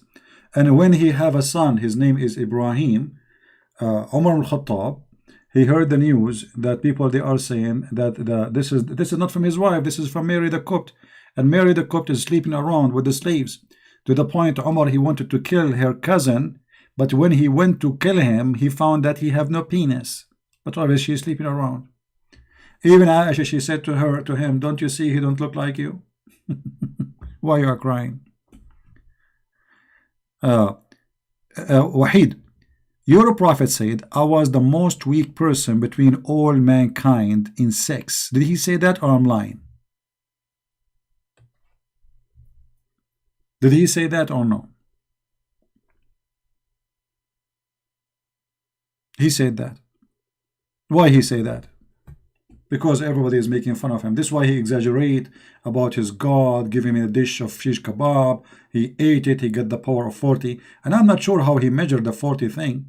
Maybe there was a race in the time of Muhammad. They do boom boom, like in the front of the camera, and see who can do it more. How Muhammad he knew that he got the power of 40 men in boom boom? Is that like a live thing in TV? They do it. They bring like 40 men and Muhammad, 40 men in one side and Muhammad in one side. And all of them, they are doing boom boom. Why you do say Bi-ism is wrong when you can say Libni Ibni? Islam Wahid, I don't like stupidity. Let me show you how stupid you are. Why I say Bi-ism is wrong? No, Bi-ism is right. Bism is wrong. This is Bism. And why you keep jumping from topic to topic like a monkey? Bismillahir Rahmanir Rahim. In Arabic, there is nothing. It's called Bism. Do you want me to prove it to you? Here we go. From the Quran. The correct is Bi-ism. There's nothing. It's called Bism. Do you see it? Do you see how many verses? فَسَبِّحْ بِإِسْمِ رَبِّكَ الْعَظِيمِ. Do you see it? فَإِقْرَأْ بِإِسْمِ رَبِّكَ الَّذِي خَلَقْ. That is the correct Arabic word. Bi-ism, not Bism. The Muslim, they took the alif from Al-Fatiha to make it easy for recitation. And this is how they corrupted the Arabic. Imagine they take letter even from their Quran, which means they are corrupting the Quran just for the sake of making recitation easy, because it doesn't sound good when you say Bismillah. So they say Bism. See how they corrupt? For the sake of singing, they take letters from the Quran. There is no rule. You are a stupid idiot. This is not a rule. Even your scholar, they say that was taken off for recitation. Go search in Google, you will find the answer from Muslim scholars that the word Bi-ism changed to Bism just for easy recitation. That's all.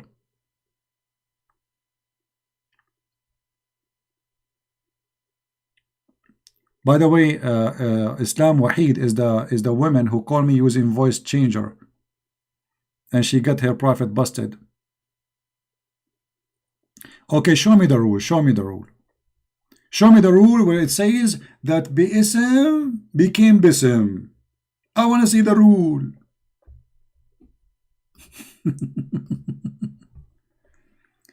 Oh.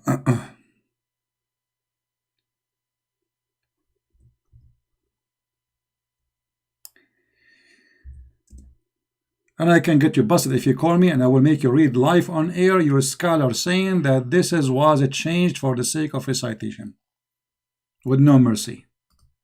Here we do nothing but spanking.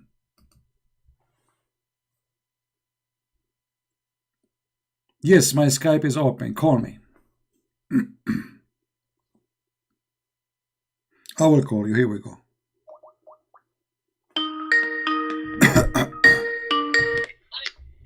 Hello? Hello.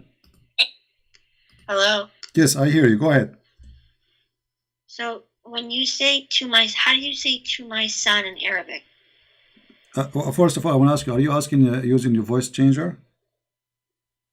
Why? Like, does that matter? Just because people, they are saying you are a man. I did not really get attention. Are you a man or a girl? Why do you care what is between my thighs? Why you are using voice changer?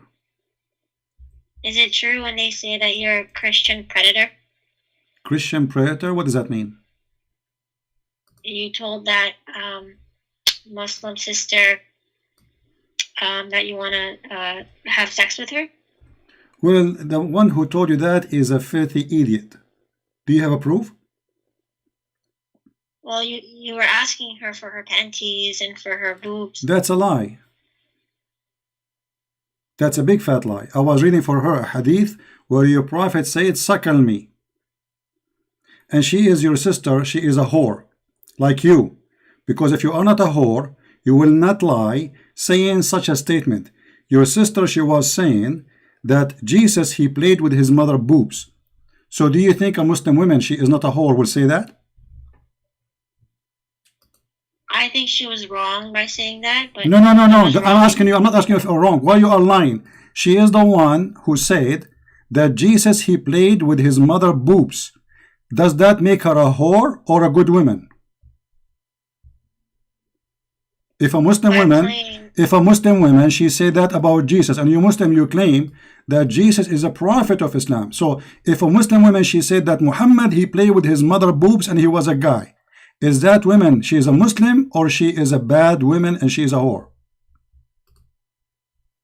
She's not a whore, but she's just ignorant. So what do you mean ignorant? So if anyone say such a thing is ignorance, a second ago you said to me, I am a predator because I said that. So how come I am predator for saying that? But if she said that, she is not a predator?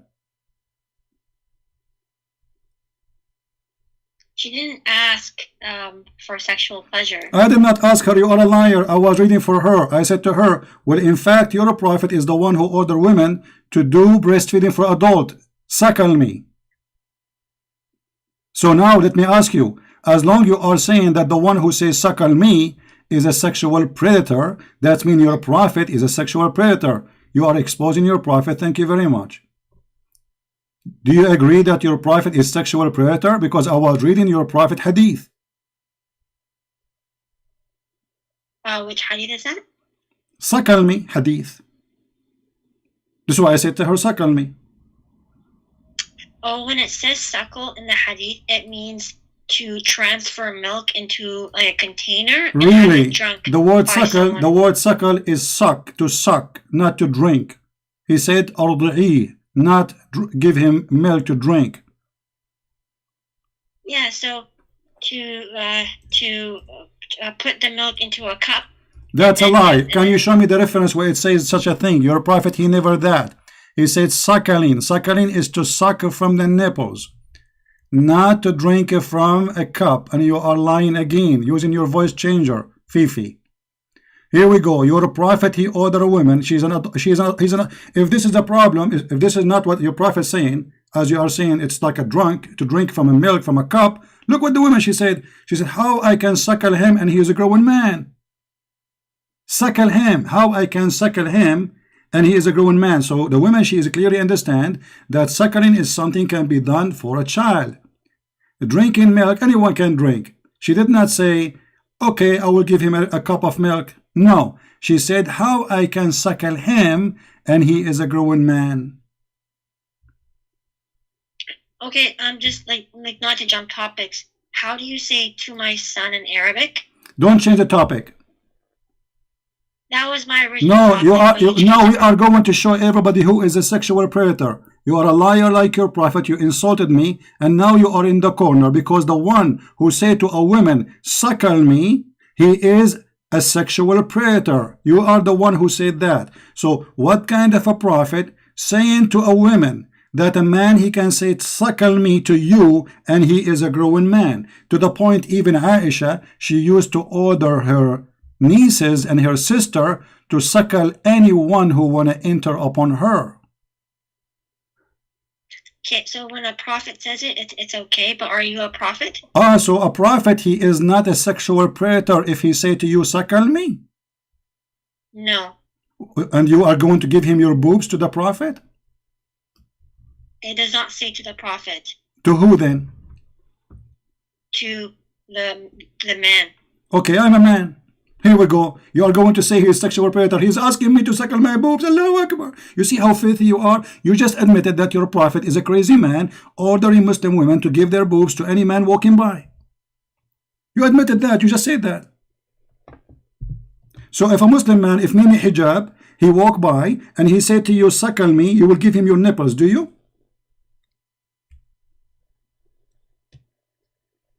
No.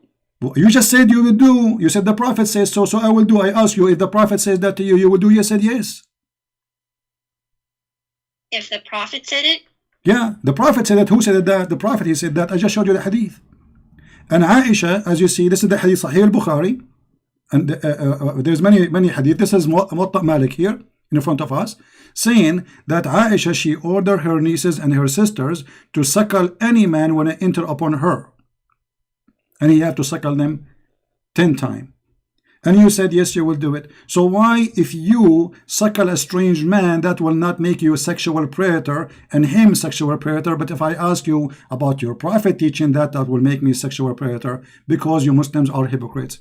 You are trying to frame me to make me look bad, but the fact, the filthy sexual predator, and you help me to prove it, is your prophet.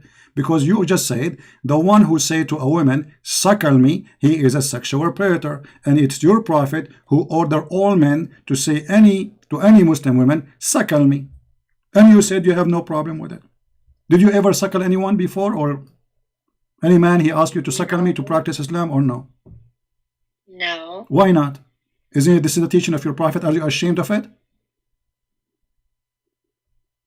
I think it was just like normal thing back then. Guys, how slavery was normal. Yeah, back then. at that time, it's normal for a woman to go in the bus, take her boobs, and anyone starts suckling. It's normal at that time. You Muslim, you practice that normally, right? But this is not true, because the woman, she said to your prophet, obviously your prophet is the one who started this madness. She said to him, how I'm going to suckle him and he's a grown man, which means nobody did that before. The woman, she said to your prophet, how I'm going to suckle him and he is a grown man. Can you read? Do you know how to read? Read it. It says, the prophet said, breastfeed him. Look how Muslim they lie. They say, put milk in a cup. Does it say breastfeed him? And this is your Muslim translation? And the woman, she said, how I'm going to suckle him and he is a grown man? Okay, I'll ask about this hadith. No, you will not ask. You will ask. You will answer now, because you insulted me. You have to apologize. The one who is sexual predator is you and whoever follow this religion. Because when somebody quote for you from your religion what it teach, you don't accuse him by asking you about it to be sexual predator. Shame on you to lie. So you follow a liar like Mimi Hijab, who is a coward. He don't dare to debate me, making lies, editing my videos, and I am reading for her exactly what she said here. And she is the filthy woman who said that Jesus, he did this to his mother. So in return, I said to her, well, hold on. It's your prophet who ordered women to suckle men. Suckle me. This is what I said. So why you Muslim lie and you fabricate stories? Suddenly you became, I asked her to take off her panty. Where you get this from? You edit my videos. I say Muslims, they go to heaven, they take off their panties. You take off my video, you cut it off, you make it pieces. Shame on you. You have no dignity. In my videos, I use the word penis, I use the word vagina, because I'm reading Islam. Islam is filthy cult. So you cut my videos and you put it together to make it sound something different. Shame on you. You Muslim, you have no dignity. You see, 2 days ago you spoke to me. I treat you with respect, correct? Yes. Okay, today you brought insult yourself because you're a liar. I just watched the video that okay, okay. Do you agree? Do you agree that your brother who made this video is obviously a scam and he is a liar? He should not do that because he edited the video. Well, he did not show the whole truth. If the prophet did say this and you're just quoting like hadith, and I don't think that you're wrong. Okay, but no. The story is why he edited the video and take it out of context from what happened. Why he did not show what your sister a second ago she said. Why he took it off. Don't you agree that your brother is a fraud? He is editing the video just to make a point against Christian Prince in order to frame him with no truth in that framing? Okay, I will ask him about it. No, don't ask him about it. I'm asking you now. Because I can play right now the video of your sister who said what she said and everybody will laugh. She is the one who is filthy, not me. I was speaking to her nicely. I did not say anything. I don't know why he left it out, but I can ask him why. No, we know why. We know why and you know why. Be honest. He is just a coward. He's trying to avoid debating me. And because he knew he cannot debate me, so he got those videos to play to get, so he will not debate me. As simple as that. As simple as that. You know, and I know, everybody knows. And now, if I take your video and I cut your words out of a sentence and I make a false story about it, does that make me a decent man? Be honest.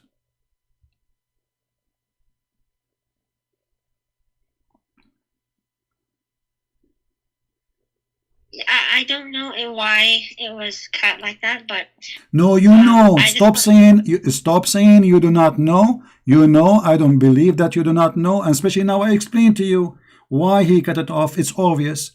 He is trying to make me look bad. In the same time, he's avoiding debating me. He's a coward. Now I can play for you. Here we go. Just because you mentioned this, this is what your sister she said to me. I never said something wrong to her. All of the fabrication the Muslim they come with is a lie. The videos are there. You can go and watch them, and people will die laughing at Muhammad Hijab, the coward, the liar, who is a great example of his prophet. Man, why he kiss a stone? Why he kiss a stone? Why? Oh, the Holy Spirit, the God in the heavens. I know all this. Okay, I live in Arabia. I live in Africa. You know where? You know what? They know. Why your prophet kiss the black stone? He's a pagan. You are a pagan. Did you kiss a stone or not? Do you kiss a stone? Who created the black stone? Who created the black stone? Who created the black stone? Jesus. Jesus? No, Jesus don't create stones. He created the whole world. But you Muslims kiss. You Muslims kiss his stones, right? Why your prophet kissed the black stone? Did he kiss the black stone? Jesus kissed nothing. Your prophet did. Why your prophet kisses stones? Okay, Jesus do more actually. Worse actually. He play with his mother boobs. Tell me why he's doing that. He play with his mother what? Boobs? You must be okay. You see guys, you see how savage they are? Look what she said. Oh no! Look what she said. Look what she said. Like you. Okay, show me. Okay, show me a verse. Show me a verse. Really? Show me a verse saying that Jesus he. Oh, you cannot hear. You cannot hear, huh? You are not in YouTube. Oh, sorry. Hold on. Here we go. Let me make it available for you too. Give me a second. Here we go. This is your sister talking. Black stone. Did he kiss the black stone? Jesus kissed nothing. Your prophet did. Why your prophet kisses stones? Okay, Jesus do more actually. Worse actually. He play with his mother boobs. Tell me why he's doing that. He play with his mother what? Boobs? You must be okay. You see guys. You see how savage they are. Look what she said. Oh no! Look what she said. Look what she not said. like you. Okay, show You me. said that Show God me. is Okay, show me a verse. circumcised. Show me a verse. Really? Show me a verse saying that Jesus he played with his mother. Show me a verse. Show me a verse saying that Jesus he played. Listen, listen. You are obviously a trashy person. You just insulted Jesus for no reason. You say Jesus he played with his mother boobs, right? Okay, listen. You are a liar. Number one. Number two. It's your prophet who order women to give their boobs to strangers. Is that true or not? No, it's not. Can I suckle you? Okay, let's read the hadith. Can I suckle you? Can I suckle you? Did you hear it? Did you hear it? Yeah, I Okay. heard it. So why do you agree that Muhammad hijab is a fraud and is a scam and he is lying to Muslims? I think just for this specific case, I don't agree with what they did. No, it's not about agree. Either you are honest or don't call me again. Because you called me, you insulted me, you called me big names for no reason, which is not true. The woman, she was insulting Jesus, and you Muslim, you claim that Jesus is a Muslim prophet, which means all of you should defend Jesus. So I was defending Jesus, and you Muslim, you take a side of the women who insult the Messiah. How dare you to do so? Just to make I a lie? apologize on behalf of Muhammad hijab. You apologize on behalf of Muhammad hijab. I'm not asking you to apologize. I'm asking your opinion. Don't you think that Muhammad hijab is a fraud? Be honest, because this is a fraud. He edited the video. He took the words out of context, and he quote only what I was reading. I said, in fact, your prophet who said to the women to suckle him, to suckle a man, suckle me. So you Muslims, either you admit that Muhammad hijab do not present Islam and he is a fraud, or you say no, he presents Islam. It's just for this specific case. It's just for this video because he was just caught up in the argumentation, and he may have just did this just to get back at you, but this does not represent Islam. Okay, so you are saying he's not a Muslim, he's a bad Muslim? You are saying Muhammad hijab is a bad Muslim? Like he did something wrong. So okay, what wrong? Then I wanna why you cannot be honest? Say that this is a bad Muslim. This is because here he is fabricating a story. Everyone does bad things, but you can't say no. You Muslim, you support him, and here we go. He made you believe it. You are a victim of him. He misled you. He's the devil. Who is the one who made you believe in a lie? God or Satan? Answer me. Who is the one who made people believe in a lie? God or Satan? I want an honest answer from you. Satan. Okay, and Muhammad hijab made you believe in a lie, and you call me believing in that lie. So Muhammad hijab must be Satan. Don't you agree? Wait, Muhammad hijab is Satan? Well, if he is the one, you just said that God, he will not make a lie and make us believe in a lie. Muhammad hijab, and you said, I said to you, who is the one who do that? Make lie and make you believe in it? Satan or God? You said Satan. Okay, Muhammad hijab, he made a lie and made you believe in it. Isn't it him Satan or his representative? But then you said that Bism is not a word. What? But it is. I said what? Bism is not a word. Don't change the topic. Don't change the topic. You see how hypocrite the Muslims are? She is in the corner. She will not agree. She will not admit because it is why you are changing the topic now. Why you don't say that Muhammad hijab? Don't change the topic. Don't change the topic. Muhammad hijab, he made you believe in a lie, and you said lies is from Shaitan. So do Muhammad present Allah who present Shaitan? Be honest. Yeah, so you said the one who lies is Satan, but you said that Bism is not a word, but it is. What Bism have to do with our topic? What's wrong with you? I'm asking you. This is not what we are talking about. Don't change the topic. You are trying to escape from exposing your brother in satanic worship. He fabricated a tape lying about me, and you agreed and you apologized that obviously this is not a good behavior. Thank you very much. I did not ask you to apologize because he is the one who did that, not you. You insulted me because you believed in his lie for some time. Now it's clear that he is a liar. Why you are not willing to say that he is a liar and he did a shameful act? No, I said that this is a shameful act, but I'm not supporting cutting up videos and not giving the full context. Okay. But so you know, I want to say, okay, at least you are being honest, and this is a shameful act. And I hope Muhammad Hijab will listen how Muslim they look at what he did. He is a fraud. He is a scam.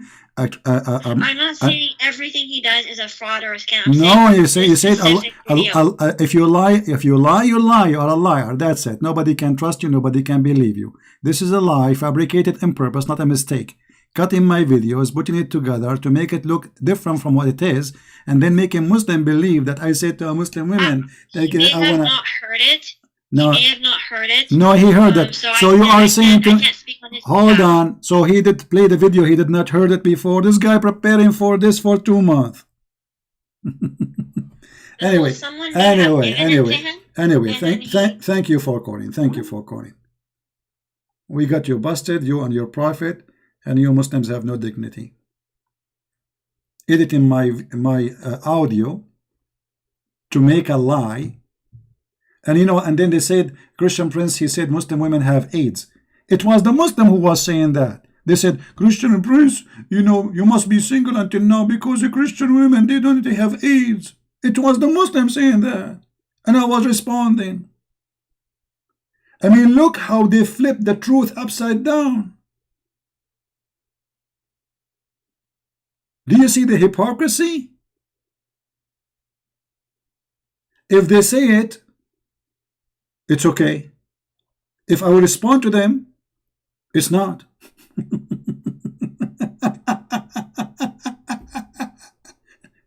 And I said, well, in fact, Muslim women is the one who have that, because you do mut'a, you do zawaj, a friend, temporary marriage, travel marriage, you have multiple partners. The Muslim man have 4 wives. He go to Thailand, he come back home. This is what I said. I'm not speaking about all Muslim. I was responding to that person who said to me, Christian women have AIDS. Saying that this is the reason I am single, because I'm afraid to marry Christian women. They have AIDS. So when we respond to them, they cut. And they play. I'm responding for people in the chat, in the text, in the voice. I mean, you know, like all of you, you know. I have my chat running. I respond to people in the chat. I respond to people in Skype by voice and by text. So they cut off my voice to make me look like the devil. Shameful people. This woman, she spoke to me just 2 days ago. I have 2 hours conversation. Did I insult you? Did I say anything bad to you? This woman, obviously she is a bad woman, very bad woman. You know, imagine what kind of a girl. She go and she is a Muslim, and then she claimed that Isa, and not only that, she said Isa, he played with his mother boobs and he was a guy. He was what? A guy. I was asking her about kissing the black stone, not about kissing breast.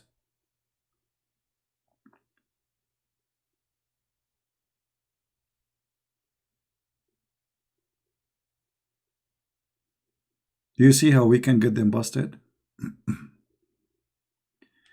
Can I talk to you for 3 minutes, Abdullah? Yeah, sure, Abdullah. Call me. Call me, Mr. Abdullah.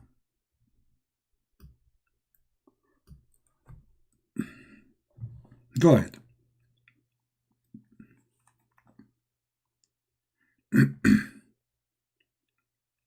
Text me first so I can see which one is your, you know, to be sure that is you, and I will call you back. Abdullah.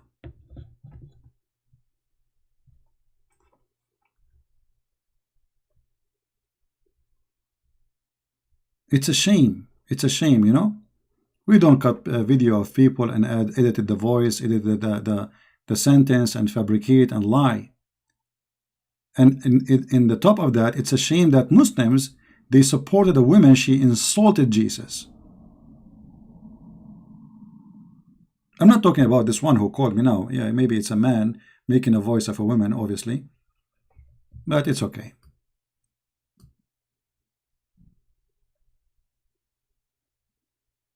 Actually, if Muhammad hijab have a little dignity, he should be the one going against that woman. All the Muslims should be against this woman. Instead, they use her to fight me. You believe it? But the Lord always, he will show the truth. The Lord always will show the truth. And here we go. Their shame became double. They wanted to shame me, but they shamed themselves.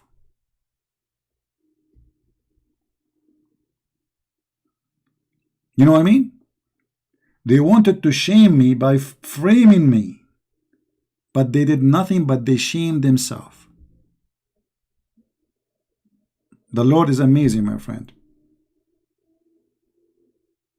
And because he was too much intimidated, he don't dare to debate me. He got those little tiny cut in the videos, so he will not let me talk and debate will not happen. And in front of the Muslim, he will say, hey, I'm a hero. Hey, your boy is finished. What a poo-poo. You are the one who's finished. Everybody see how terrified you are. I'm calling from my room alone. 7 Abdul in the room of Muhammad hijab. And yet none of them dare to debate me. They muted me more than 7 times, hang up on me 8 times. I spoke for 2 minutes. This is how terrified they are from my name. As simple as that. And now look at this. Muhammad hijab, he got his prophet busted because whoever say to a woman, suckle me, is a sexual predator. That means Muhammad is the biggest sexual predator. For I was reading the Prophet of Islam teaching and I got him busted live. Even though he was muting me, he said to him, you stupid idiot, I was reading your filthy prophet hadith. Mute him, shut him up, this bastard. This is what he said to me. But you brought that upon yourself. I was reading your prophet hadith, you liar. And as long the one who practiced such a thing is a sexual predator, that means all of you who believe in Muhammad is sexual predator, because this is the teaching of Muhammad.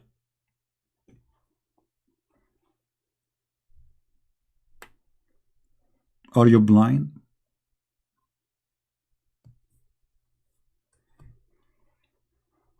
And because they are in fear from me, so they have to do a dirty tricks. They cannot debate me, they cannot face me, and they are terrified. So let us make little editing for audio and make a Christian Prince. And you know what? You made me bad. Look how many people listen to me. I open my YouTube. After an hour or half hour, I have 1,000 people listening. I have millions of people watching my videos in Indonesia, in India, in Pakistan, around the world. Because no Muslim can refute me. And when you did what you did, you show everybody how terrified are you.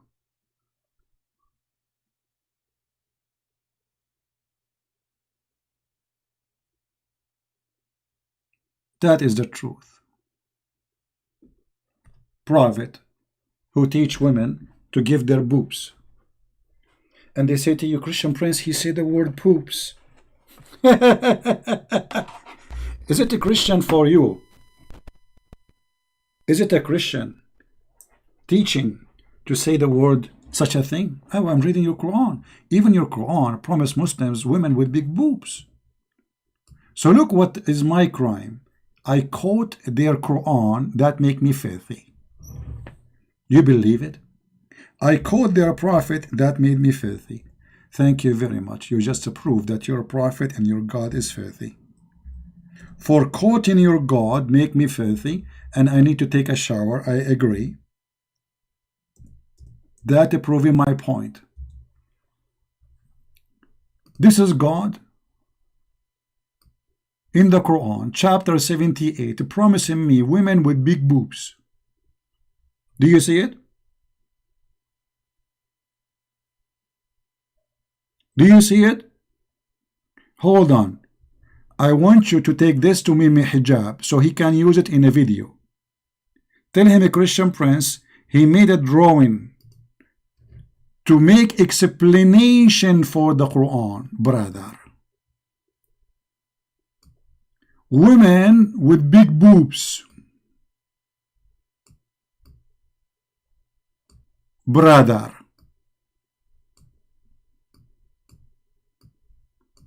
please copy my video and tell everybody that the Christian Prince, he used the word boobs.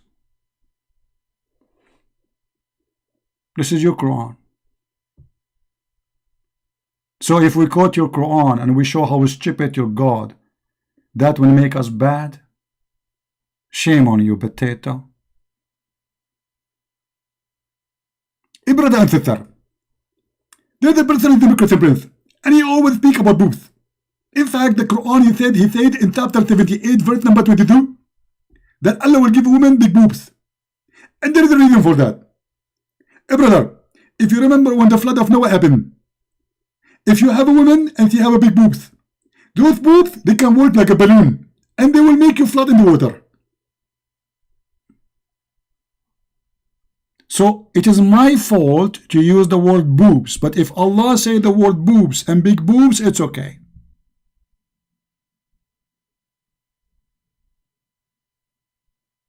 May Allah boob you. You cut my video, you edit them, and that's supposed it will make me look bad. People are laughing at you. Everybody knows what I say, what I teach. And I am the one who made your prophet look like a joke by telling the truth. You see, many people, they will not notice how stupid this verse is until I draw this picture, maybe. I mean, this is how stupid this God is. What kind of God he promised this? Look at this. Look at this. Bismillahirrahmanirrahim.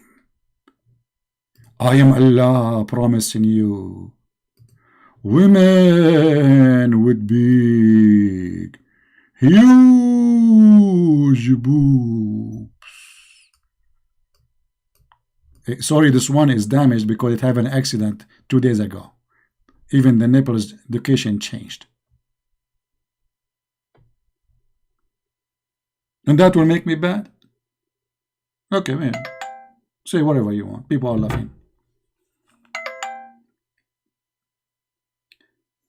Where is the Muslim who wanna call me? Just tell me I'm a Muslim, please. I have many people texting me and none of them is a Muslim. Or maybe this guy. No, this guy is not a Muslim.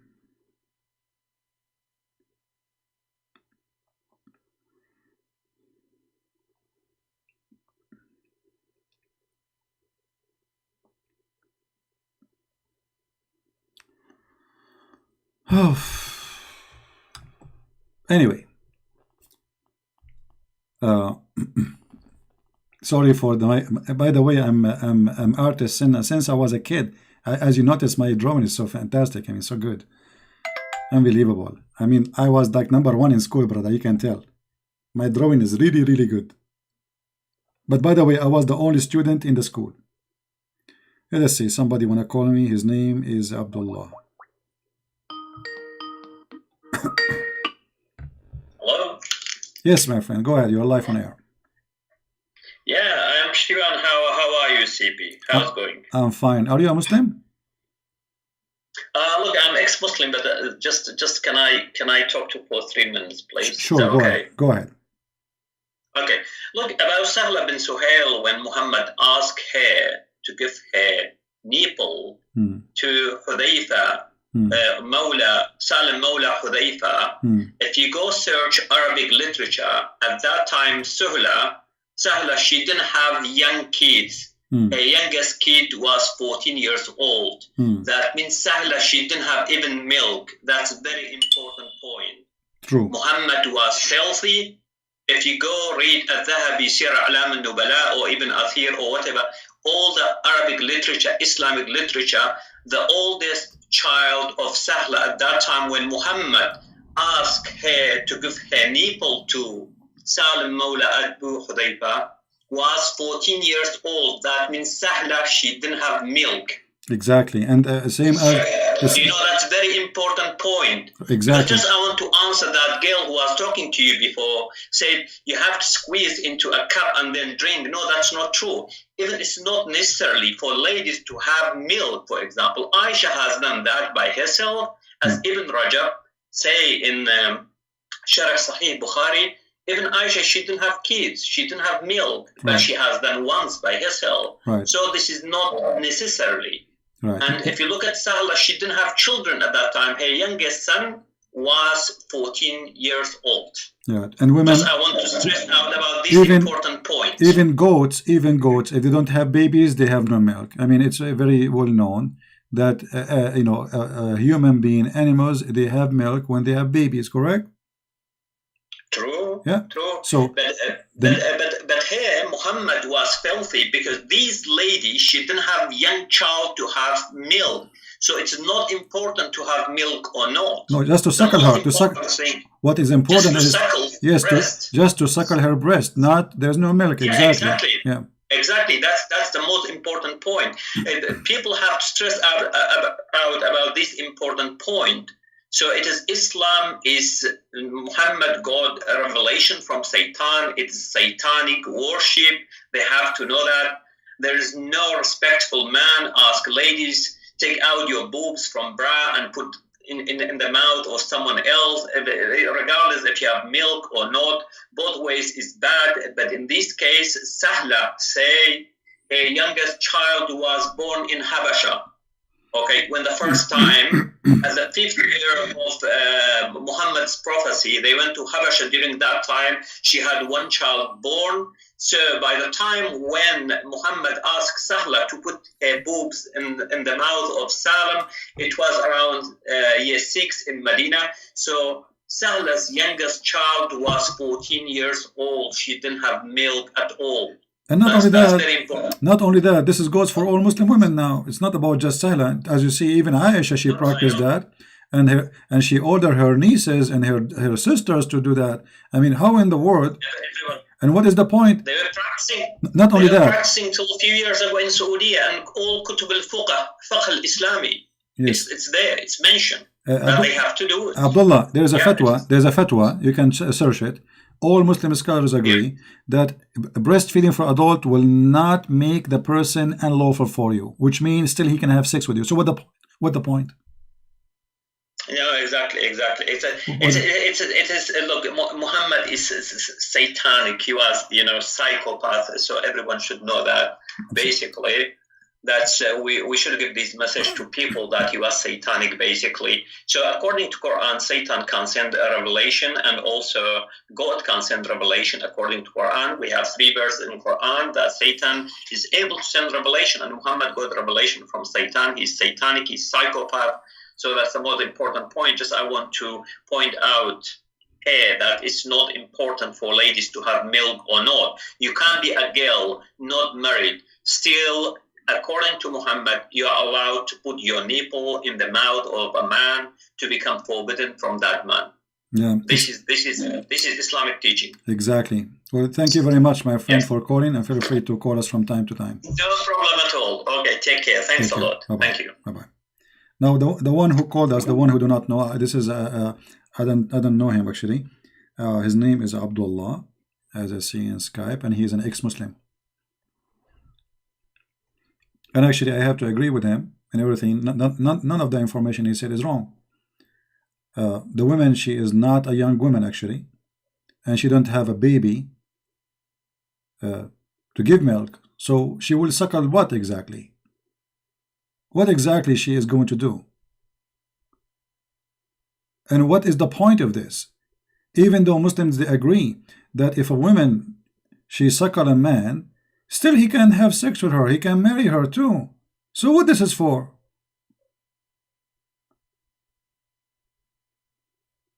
The mental illness of Muhammad, he is playing with those people around him, making fun of them.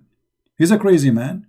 And those people, whatever Muhammad he say, they agree, even though it is a scam and a fraud.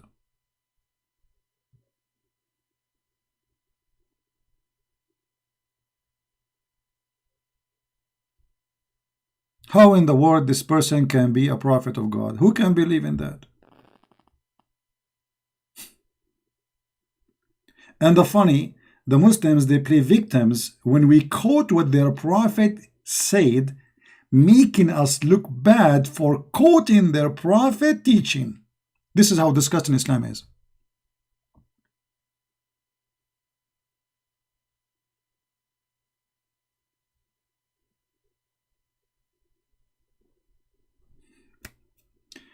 All right. I think we have enough for today.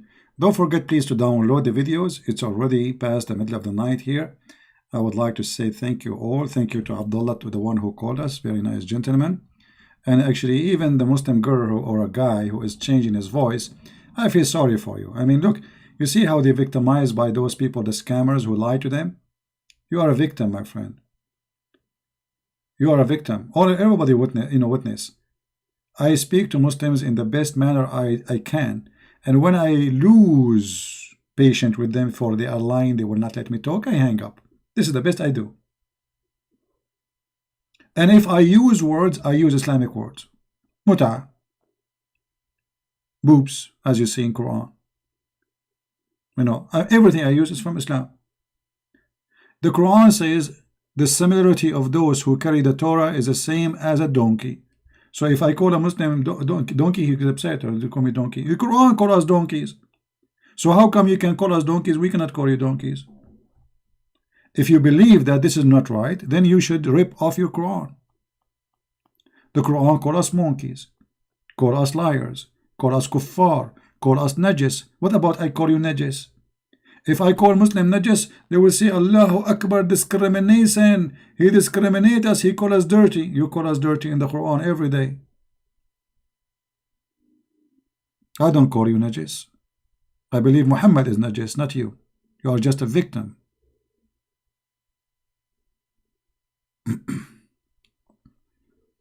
And look at me now. I wish I was exist in the time of the Prophet. I am going to visit all the women in town. Knock from door to door, practicing Islam. Especially the houses have a beautiful ladies. Hello. The Prophet says, "Sakal me." Let me introduce myself. I'm a stranger. My name is Dr. Zakir Naik, and I'm here to do sakal me. And please, you have to practice sunnah. And please, give me your nipples. And then the Muslim women, because the Prophet said so, she will say, no problema. I will give you my nipples. Which one you like to start with first? The one in the right or the one in the left? I mean, look at this open-minded hippie religion. What kind of religion this religion is? So you cannot shake hands with our wives, but you can shake their boobs? May Allah boob you.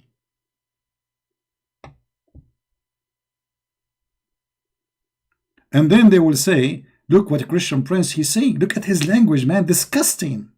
I am the one who is disgusting. I'm quoting your stupid prophet. The disgusting is the one who taught you this. You are the one who practiced it, and I am the one who quoted. Is disgusting? What a crazy religion. Booby cult. Booby booby. Booby doo. Booby boo. Booby.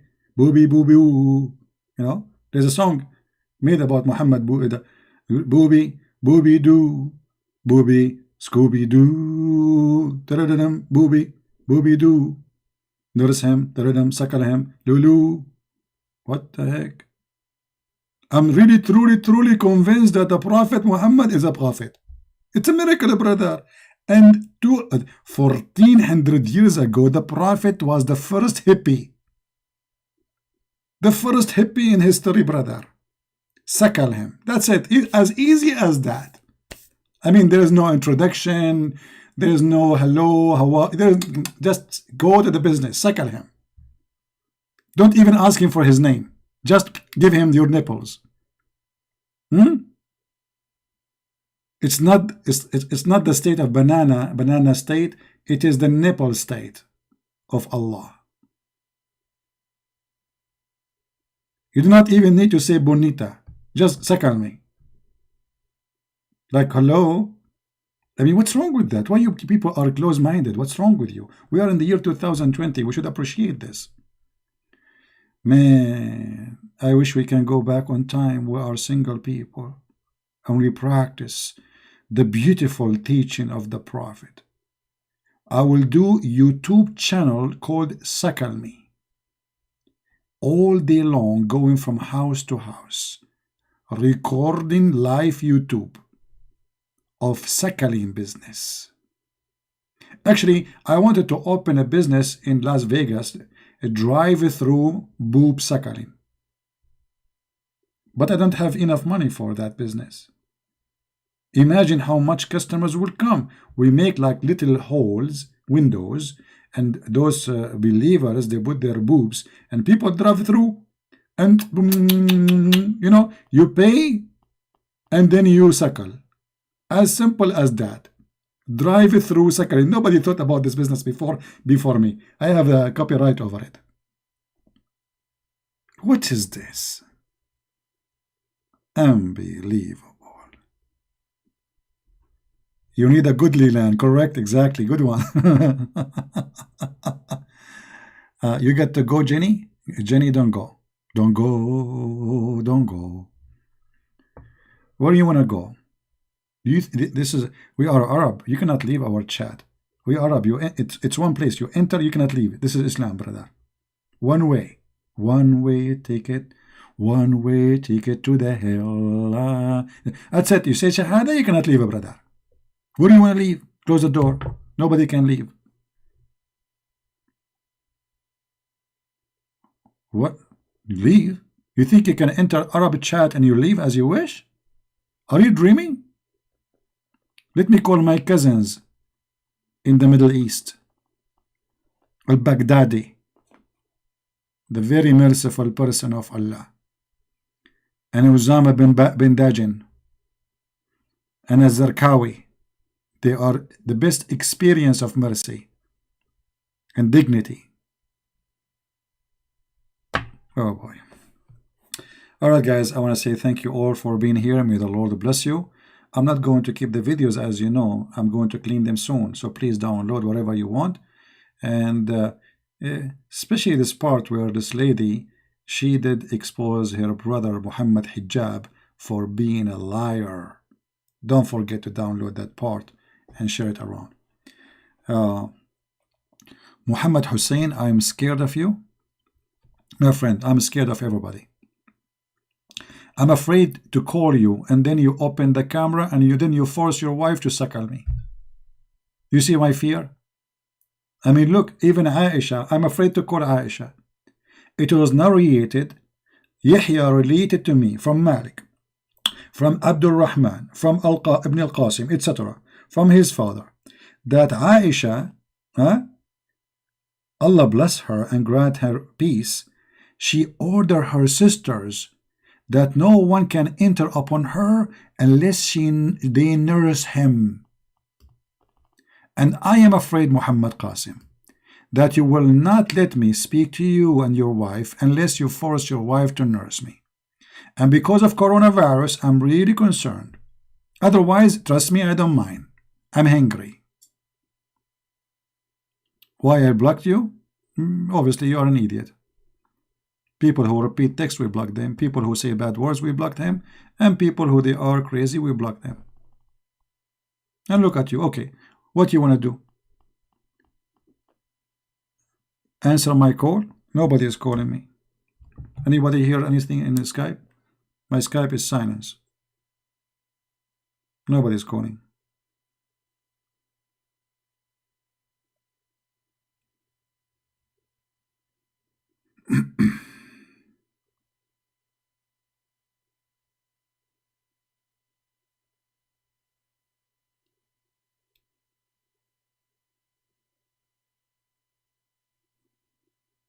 Nobody is calling.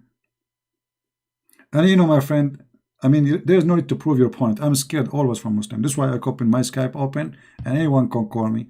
And all of you are scaring me.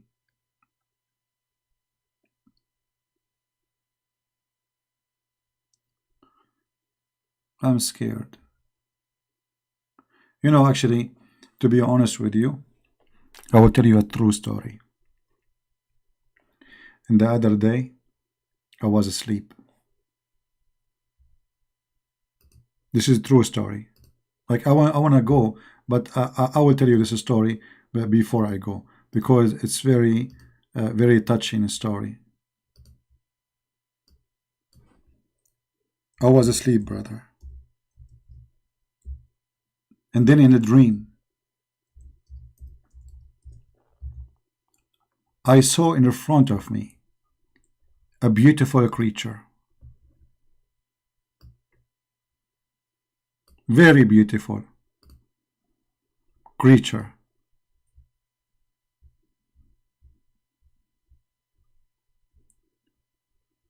I cannot even describe for you how beautiful this creature was. But I'm trying just to give you an idea. And when I saw this creature, I decided to have a conversation with him.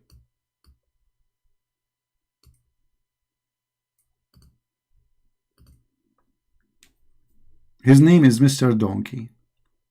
So the first question I asked the donkey, Donkey, do you like females?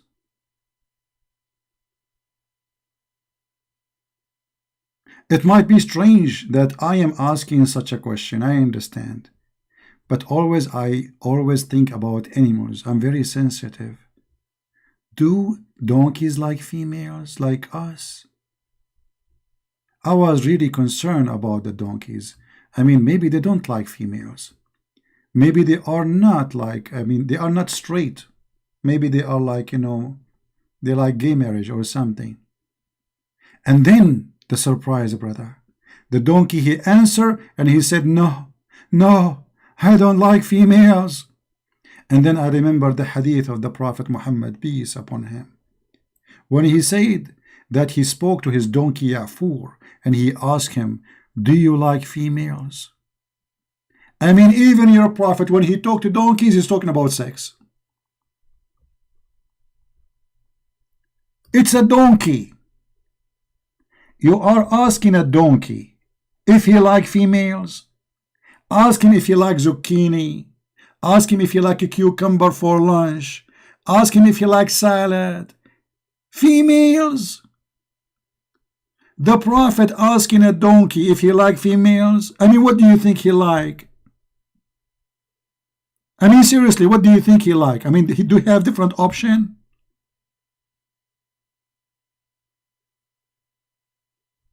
This is your prophet. And look at this donkey, man. He was laughing like crazy after I asked him the question. All what I said to him, do you like females? Look what happened to him. I mean, his teeth became big and his mouth is going crazy. Jesus called me a dog. Muhammad Hussein, we laugh at those things. My friend, you are a liar and you are a false person, because Jesus, the story you are quoting from the Bible, not only he did to the women what she asked for, but he blessed her. You are a liar. Jesus was quoting what the Jews they say, and the example they say, why we throw our bread for the dogs. She said, look how humble she is. Even he said that, she said, but Lord, my God, even dogs, they eat from their masters. And then what the Lord, he said to her, is getting you busted. You are a thief and you are a liar. This woman, she is calling Jesus God. And Jesus saying to her, you are Aramaic, you are not from the Jews, so why you are coming to me? Why you don't call to your God and pray to your God? You are a liar. And Jesus said, and he ordered all his disciples to go and teach and preach the whole world. And even your book says that Jesus, when he ordered his disciples to go and teach and preach, his disciples, they said to him, but we don't speak all languages. He said, don't worry, go sleep. And when they woke up in the morning, they found themselves speaking many languages. And this is in your book, you idiot. which means Jesus, he blessed all nations. I'm not making my own interpretation. I am a Christian, you are a Muslim. You don't make interpretation for Christianity, you idiot. When I show you something from Islam, I show you interpretation from your scholars. When you are making your own interpretation. When you are making your own interpretation. Yeah, and then he said, I have sheep other out of here too. I came to my sheep and my sheep rejected me. And he said, and he confirmed, I have sheep other than this place too. And then he ordered all his disciples to go and teach all the world. Anyway, Muhammad, you are just a joke like your prophet.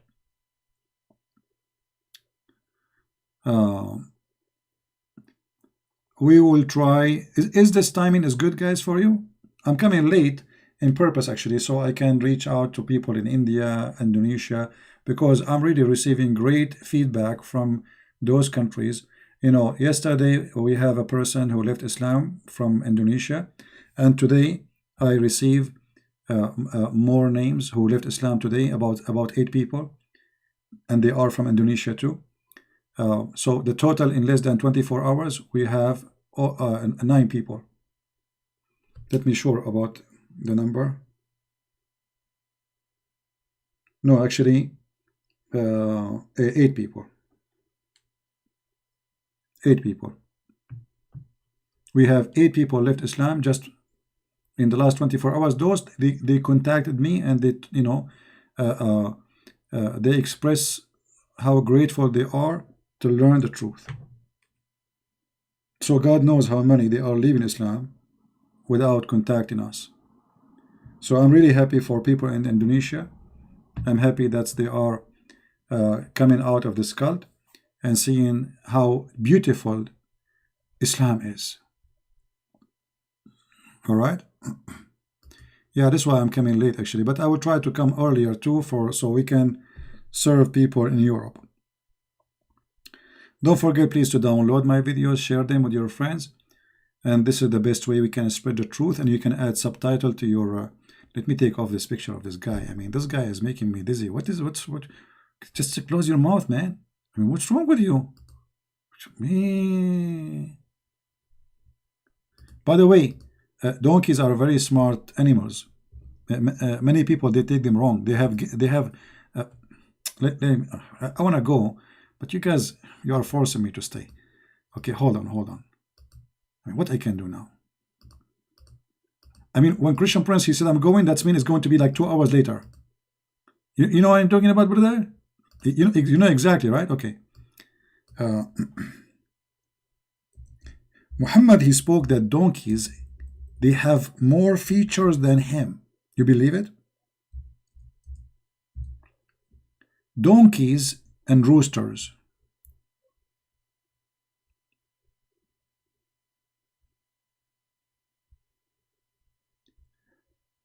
The prophet, he said, read with me carefully, and just to prove to you that donkey is more qualified to be a prophet from the prophet. I'm not kidding. This is Sahih Hadith. Let me show it to you on the screen. Abu Huraira, the father of the cats, this is what Huraira mean, spoil name of cats. Abu Huraira reported that Allah Messenger saying, when you listen to the crowing of the cuckoo, ask Allah for his favor, as it sees angels. Look at this. Chickens, they have a special sensation for angels, brother. And when you listen to the braying of the donkey, seek refuge in Allah from shaitan, for it sees shaitan. So look what we learn from this.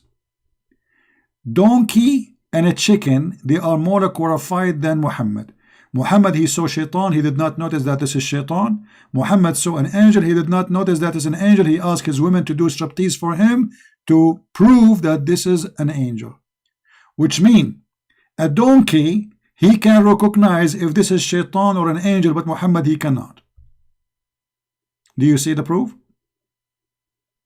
And this is Sahih Muslim, Hadith number 2729. What kind of a prophet this prophet is?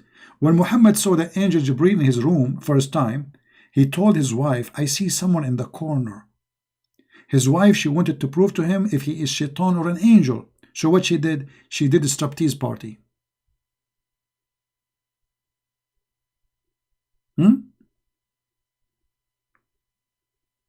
Striptease party? Oh boy. Or what we need, bring a rooster inside the house, you idiot. As long Muhammad is the one who taught us this. Why Muhammad don't bring a rooster inside the room instead of asking his wife to do striptease? Bring the rooster. If the rooster do cuckoo cuckoo, that's mean this is an angel. And by the way, I have a special alarm system around my house. I have 4 roosters and 4 donkeys in every corner of my house. So in case any angel walk by or any shaitan walk by, I will be alarmed immediately and I will grab my gun. Mean. Where Muhammad he got this knowledge from? This is knowledge of the unseen. This is knowledge from God himself, the God of boobies. This is the last thing I will share with you today. Thank you very much for being here. May the Lord bless you.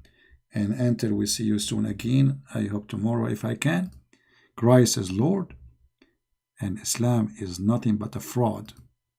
And this is how we get it busted. See you and God bless you. Take care.